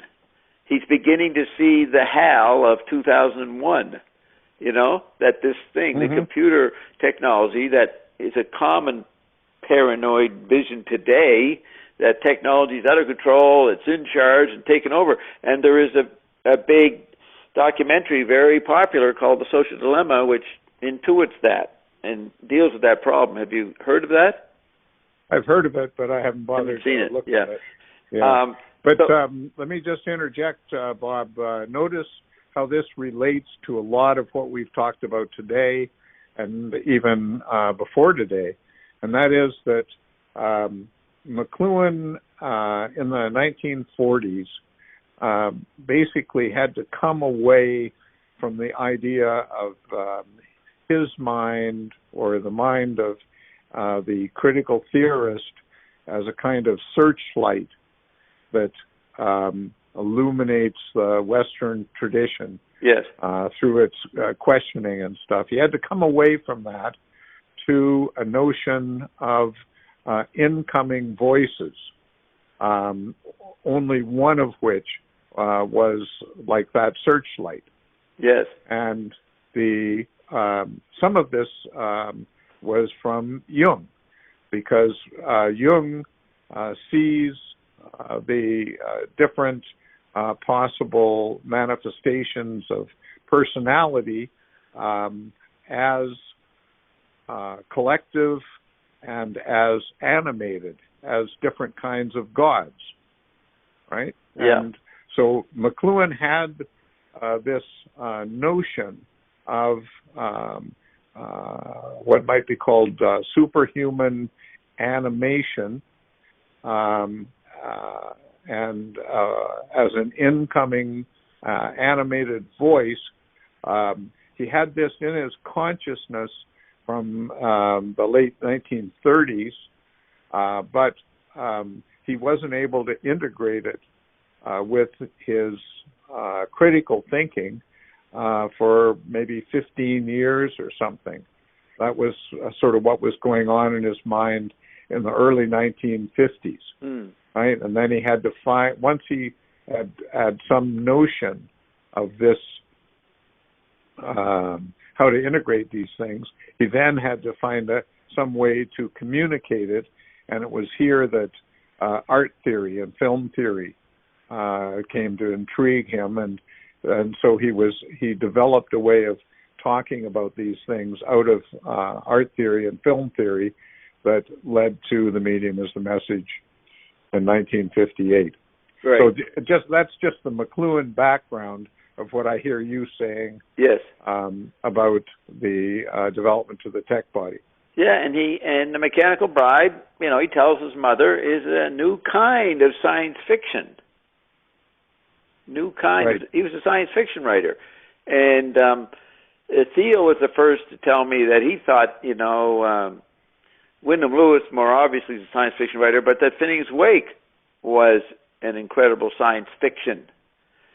And so McLuhan's going to translate Finnegan's Wake and update it. And he's going to update all media, including the book. So you're right to say the book is only 1/5 of the project. He's going to update what's happening to humans, what's happening to machines, how they're evolving. And so my thesis is that Donald Trump is, I don't want to say post-human, inhuman, non-human, whatever other hyphenated things. He is the tech body. And the tech body created the strange situation in 2016 and is creating the strange situation we have today. It's taken over the news. You could say the news came alive and is orchestrating everything. This is what Ion says. So I was trying to make McLuhan, to bring McLuhan up to what's happening today, which a lot of young people perceive naturally. The things I'm saying when I bring it up with kids, they have no problem that the environment's alive and messing with us. They sort of maybe right. Intrigued with it. They're not. They know it's there and they're figuring out how to live with it. Whereas previous generations, they can't imagine it's there yet. And they do this in the social dilemma. They say, well, our worst fears about technology taking over from us, people think hasn't happened yet. They try to say it has happened. Our worst nightmares have arrived. And I'm showing it in the news, in the phenomenon of Donald Trump. And I'm saying McLuhan saw that. And so, definitely, when he said the bomb is our environment. Yeah, the way he talks about the bomb was incredible. That's probably the first thing I read back in the 60s that I didn't understand. You know what I mean? Like, what is he saying? The bomb's an information environment? That was a difficult one to figure out. Did you have any problems with it when you read it? I put it this way, that the reason somebody like McLuhan is interesting to read is exactly why Aristotle is interesting to read, or Plato, and that is that they constantly say things that you don't understand. Right. And so if you want to be acute in your thinking, you have to be able to say in the face of a thinker that I don't know what's going on here. I'm a dumb guy. Right? Yeah. And that's what's interesting. And so what I okay, so education is supposed to teach you something and then you know something, but the better educators make you feel stupid. Correct. And feeling stupid is it can be a pleasure. Yeah. And it's certainly a guideline. Right? What guideline did you say? Guideline, yeah. Guideline, When somebody is a good thinker, and I think McLuhan was, then precisely when you don't understand something, there's something to be learned. It's like science. What could make somebody happier? If you're a chemist, let's say, and you're doing some kind of experiment, and there's something about that experiment that doesn't make sense. Yes. That tells you that there's something there that's really important. Yeah, and that when you make sense of that, you'll be able to make a contribution to the science. Well, it's just the same with McLuhan or with anybody good. Yeah, they discovered with Darwin the missing link. What the hell? How did this happen? That was Darwin made everybody feel stupid, but the propagandists pretend they know what it means, and they want everybody to match with what they think the meaning of it is. No, it's just another question that they're coming up with. Okay, 2 points. Jung, McLuhan expresses interest. He's talking to Ong or somebody in the 40s, right? And he says, we gotta look into this Jung character. Now, one of the main competitions of Joyce is Jung, because the archetypes that Jung's dealing with are in the mind, in the interior landscape, and Joyce started to see the environments were archetypal or Jungian. No, that's exactly what Jung is not about. I mean, that's what I'm saying. Joyce came up with a different view. But in Jung, the archetypes are what he calls collective, so they're necessarily beyond the individual. Right, but they're still within the anthropomorphic sort of, or they're still within the human. We were talking about this a couple of talks ago about the ESP level, or where does a meme come from? So Jung is tapping into the meme aspects, common to all cultures. Well, these memes get externalized as environments, and these environments are mimic, but they're more archetypal because they come from our senses, and our senses are archetypal. So anyways, now Joyce doesn't fully spell that out.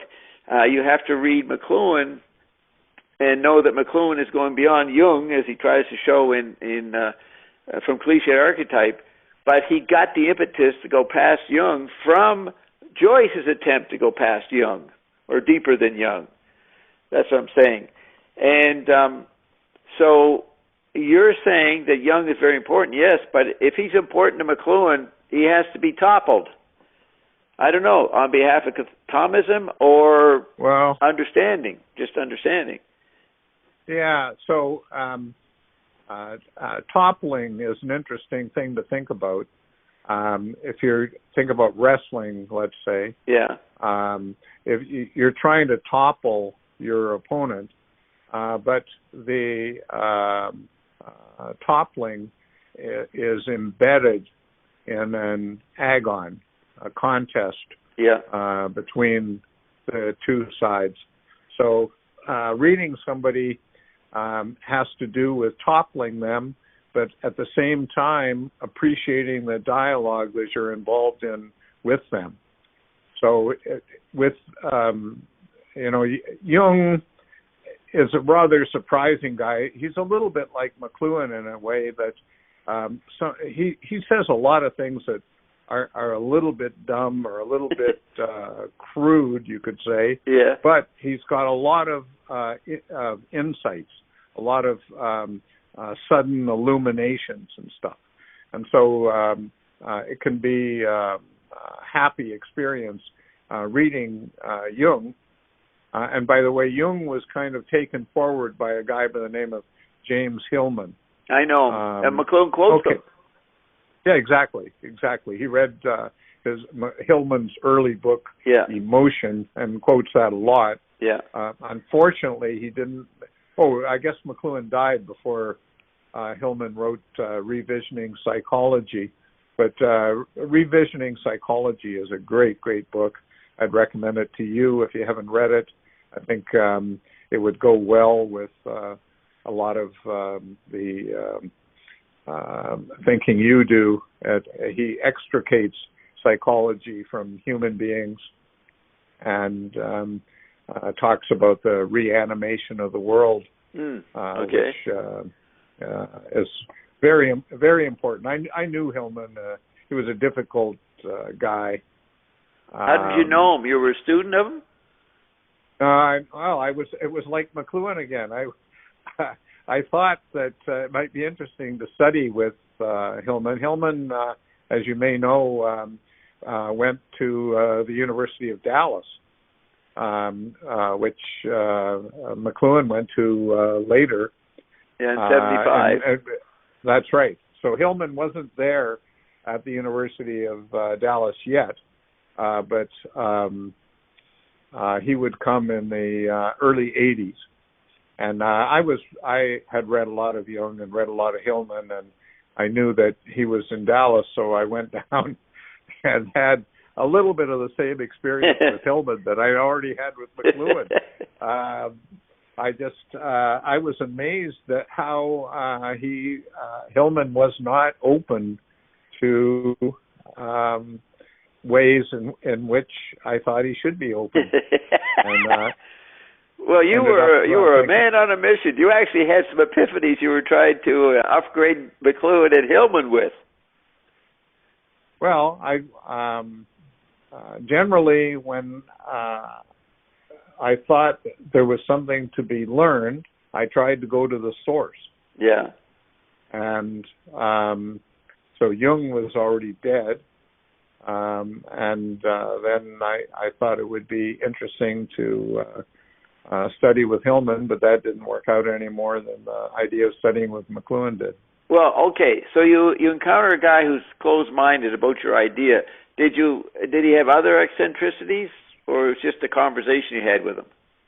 No. Hillman was well known to be extremely combative, an extremely difficult an emotional person. Well, I guess so. Just a lot of people thought he was mean, or that he enjoyed hurting people or something. I didn't know that. I didn't know him that well. I just met him a few times and had conversations with him and tried to judge if I would study with him or maybe even undergo analysis. I had that thought at one point. But that's... Well, what the problem is that there's just too much disagreement about basics or something that you're not going to get something out of them? Yeah, just that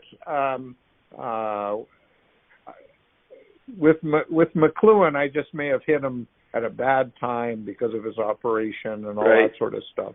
With Hillman, I just thought that he didn't have the kind of elasticity to him that I thought was sort of basic to thought, and therefore that I wouldn't be able to get anything out of studying with him.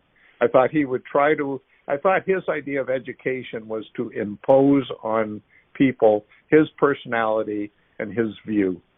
And to me, that was a contradiction to what he was writing, where the whole point is to appreciate exterior views in their independent animation. Yeah.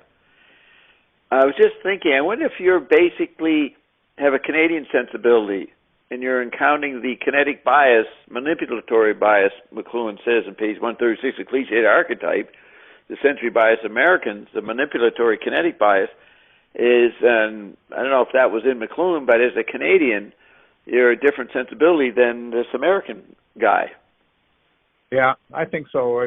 Canadians are allergic to imperialism. Yeah, that's right. It doesn't matter if it's English or American right. or Chinese or whatever the hell it is. Yeah. Now I'm a Western Canadian, and I can tell you that Western Canadians are getting sick and tired of Eastern Canadian imperialism. Yes, yeah. And do you think McLuhan had the same bias as a Western Canadian? He was sick of Ontario imperialism. He pretended he did in that one interview with the CBC guy. Yeah, McLuhan was a guy that he loved masks. He could put them on and take them off. So he didn't mind being a Winnipegian in some context, and in other contexts he liked being the guru from Toronto. Right. So when I, in '76, I was with him, and some Italian women came over, and they wanted him to perform in a play. And I talked to them later, and they said they couldn't believe how bad of an actor he was. Now, this would be a univocal play, right? A visually framed play. I would say, and I've said it later, McLuhan was one of the greatest actors of our time. But he didn't operate just in a little square theater box. He operated in the global theater and created all these masks and roles and performances. It's right in that essay, Roles, Performances, and Masks, isn't it? Early 70s, yeah. that essay, and the Voices of Literature. It's everywhere in his work. And I would say that he was training people on the new desire requirement for people in the global theater to put on quadrophenia, and he was showing you, like he said about Joyce, he could go into any culture and adopt its assumptions and put it on and work well with the culture. Correct. So he was a great actor that way. Sure. And that's what he said was sort of the great lesson of modern anthropology, that modern anthropology was no longer sitting in a library somewhere in London reading about reports of missionaries and stuff. It was you got on a boat like Malinowski and you went to the Melanesian Islands and you lived there and you understood their phatic customs. Right. Now, that's the other point. Another point I was going to bring up is that Jung is a product of anthropology, and McLuhan is a product of a later science. He called it the student of media communications. That's where Joyce's archetypes go beyond anthropology, and McLuhan does, and that's where Jung is limited to anthropology. I guess that's what I was trying to say. I would say, if I would argue against that, I would say that Jung, like his colleague and mentor Freud, was able to do sort of individual anthropology. They were the great turn of modern psychology was to learn how to inhabit neuroses and psychoses and try to understand them from within. Okay, so to enter the culture in the person's personality. Correct. Right, okay, but that's the individual. That's what he says in Cliché Archetype. That's Ulysses, the literate individual, say. Whereas Spinning His Weight deals with collectivities. Jung is in the interval between Freud, doing personal exorcism, and the collectivities of McLuhan. Jung's in between. He gets to the collective archetypes, but not the technical collective archetypes, which are the environment. Maybe. I tend to see these things as sort of more complicated. Well, okay, so I'm being linear there? Well, it's just that I have the same kind of respect for somebody like Jung that I have for McLuhan. I know that he's very, very complicated, and most of these people, we could spend a lifetime trying to sort of inhabit their thinking and to try to understand how much further they thought than we can. So, for example, if you think about Freud talks about civilization and its discontents. So this is far beyond individual psychology or dream interpretation, right? And Jung was constantly talking about civilizations and fates, right? So I think you're going in a good direction with many of the things that you're saying. It's just that I'm not so sure that they can be said like that. I don't think we can use somebody like Jung as a marker and then say, well, he's in the middle between Freud and McLuhan. Pretty soon we're into sort of graduate student mode where we know how to set out all of Western civilization in terms of a bunch of names, right? instead of being able to actually think what any one of these names actually entail. Okay, so on the parallel private citadel or citadel of consciousness, that's true. Yeah. But on the social manners, which one night a lady coming in to the Monday night seminar writing an update of Emily Post's manners, McLuhan pointed to her that that's what he did. He studied manners.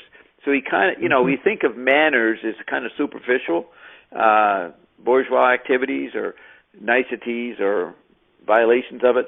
And you don't think of media as manners. That's too superficial. Yeah.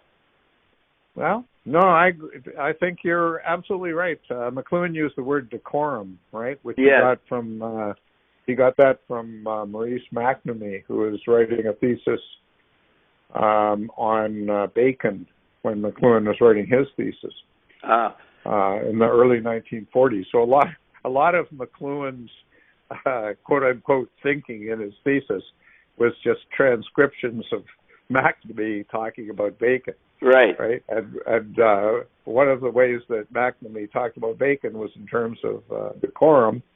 And then so in the at the end of the 1940s, McLuhan has his essay on Eliot and what Eliot's historical decorum, I think it's called. Yes.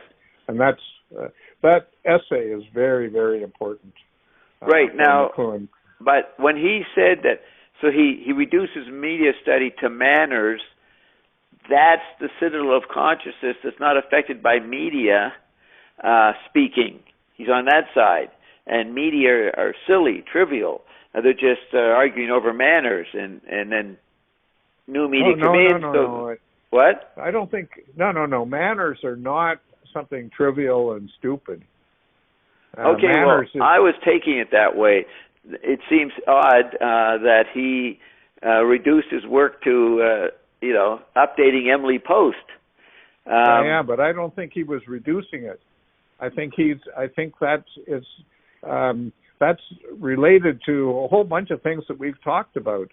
I mean, when McLuhan is relating to his children, especially when the children are really young, what he's trying to communicate with them is manners, is etiquette, is a certain way of relating to the environment. Yeah. And the difficulty he has is that he is not sure himself how to go about it, both as his way of being and as his way of teaching. Yeah. Okay? So the whole question of manners and etiquette, that's just another way of saying, how do I inhabit an environment?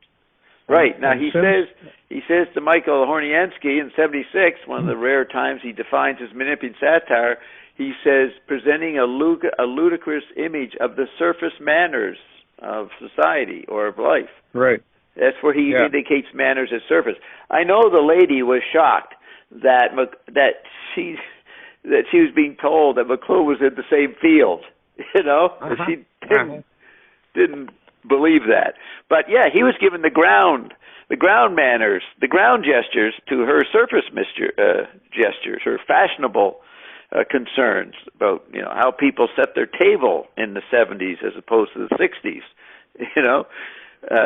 Now, but that's significant. Now, I want to add something. Jung, an example of the disgusting state of the McLuhan industry, and I don't know if this guy was a McLuhanite, but it was said to another McLuhanite, someone who promotes McLuhanisms, he was shocked when he looked at my essay, and I don't know how much he read of it. How could I put McLuhan and Trump in the same sentence? Obviously despicable. Trump is a scumbag, and McLuhan was, you know, a high priest of wonderfulness. I never thought, that's the stupidest thing I've ever heard, that you can't put the thinker in the same sentence as what's thought about. You see how crazy that is?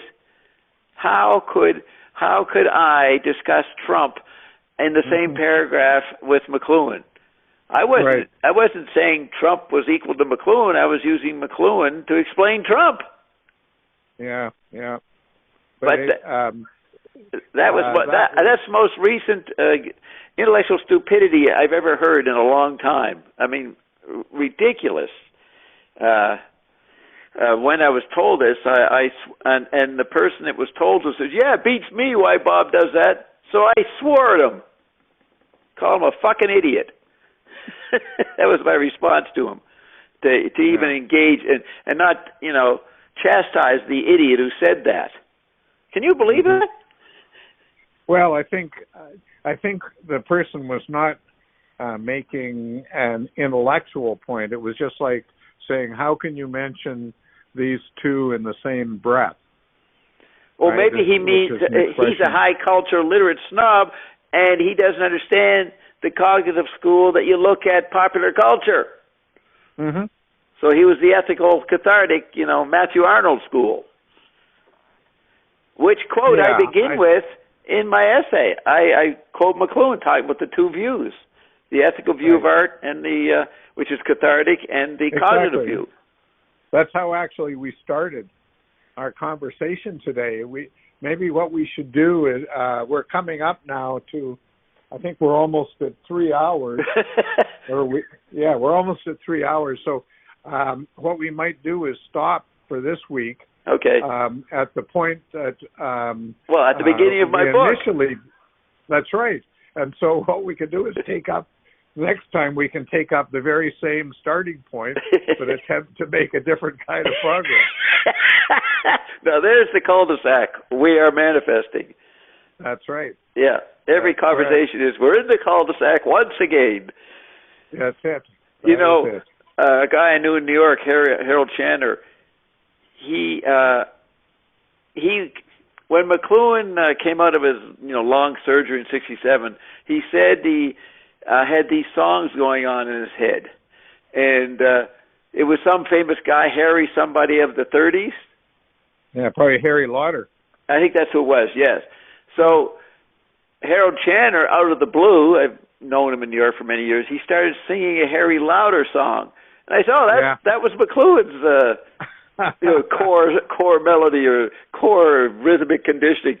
And the song he sang was, well, we're on our way. No, sorry. It goes, what is it? We're on our way. Yeah, well, we don't know where we're going. But we're well on our way. That's the cul-de-sac. Yeah. We're going somewhere. Absolutely. We're well on our way going somewhere, but don't know where we're going. Okay, so when I attempt to be linear and start creating a direction, I'm aware that it's going to break down pretty quickly. Right. I remain in the cul-de-sac. So I leave you with this. What the heck did McLuhan mean in Understanding Media when he said edible spaceships? We're going to have soon edible spaceships. Yeah, good question. Spaceships as a means of ejecting, you know, out of the cul-de-sac. And they're edible. Yeah. So I don't want to talk at great length here, but the satellite takes the Earth with it, right? And so, in a certain sense, the satellite has to be edible. Just like the Earth is the source of everything edible, so the new Earth of a satellite needs to be the source of everything edible, or actually be edible. All right. The other meaning is it's a psychedelic mushroom. Mm-hmm. Yeah. So in the inner trip, you took the outer trip route. I was implying the inner trip route. Anyway, so that, I mean, I pretended rhetorically I didn't know what it meant, but that's I take it as an inner trip. But your way of saying that you're consuming the previous environment, you're eating the previous environment. Is that what you're saying? Well, no, there is that sense, but the sense I was talking about is that the way any environment is inhabited is that environment is edible in a whole series of different ways. So with the satellite, with the exploration of outer space, the environments that are created by humans need to be edible in an analogous way to the way that the old physical environment was. And so there, what I would take McLuhan to be talking about is not spaceships going out from the Earth or drugs going into the interior environment, but the new consciousness that is possible of environments plural, and what we can learn about being human beings derived from that plurality. Right. And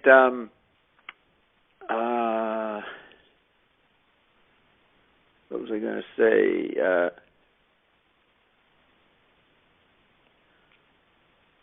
Oh, yeah. In his Burroughs article, he quotes Joyce's Stephen Hero. I think it's in that book, where the common thing among humans between a Chinese person and other cultures and races is the digestive system. Now, there's a lot of food eating in fitting its wake, and that's a metaphor of media eating each other, and I think of that's the archetype. The digestive system is the basic process, and we have grown new stomachs, not just the chemical body stomach, but the digital stomach, the TV stomach. That's a thought that occurs to me based on what you were saying. Yeah, no, we could talk about that for a long time because the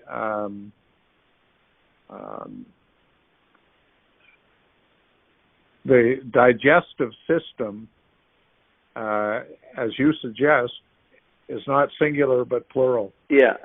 And that gets us exactly into where we started this conversation, because it suggests an infinite regress. Right? If we always wear a mask, if we always have a certain digestive system, then any attempt to sort of have a definitive mask or to have the definitive stomach is always going to fail, because in order to assess masks, you need a mask. In order to digest everything, you need a stomach, right? Which needs to be digested in turn, right? And so we've come full circle back to the sorts of questions that are raised by the very start of your book. Right, and it seems to me resonates with the modern dilemma of what to do with masks today. Should we wear them or not? Do they protect you or not? Absolutely. I didn't think of that connotation, but it's absolutely right. It fits. Okay. Yeah. All right. So that's a good point to end on, since it's my point, sir. right? Yeah. You had last week's point. No, that was a good one. Yeah, I just hope it got all recorded. Game to Mr. Dobbs. What'd you say?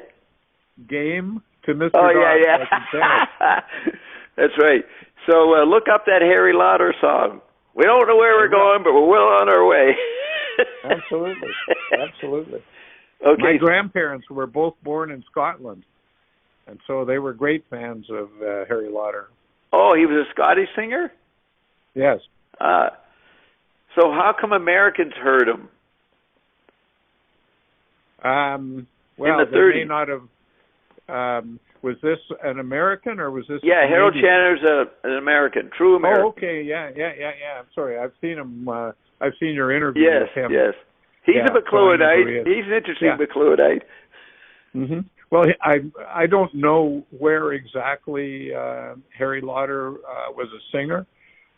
He may have been in the United States. I think he was originally from Scotland, but I don't know if he came across and became a probably did. A person in New York. But we can look that up. Yes, we have wonderful environments surrounding us. That's right. That give us the ESP immediately. There you go. Okay, let's hope this is recorded. So you hang up, and I'll bring it home. All right, Bob. Thank you. Okay, thanks a lot, Cameron. It was great talk. You too. Bye-bye. Bye.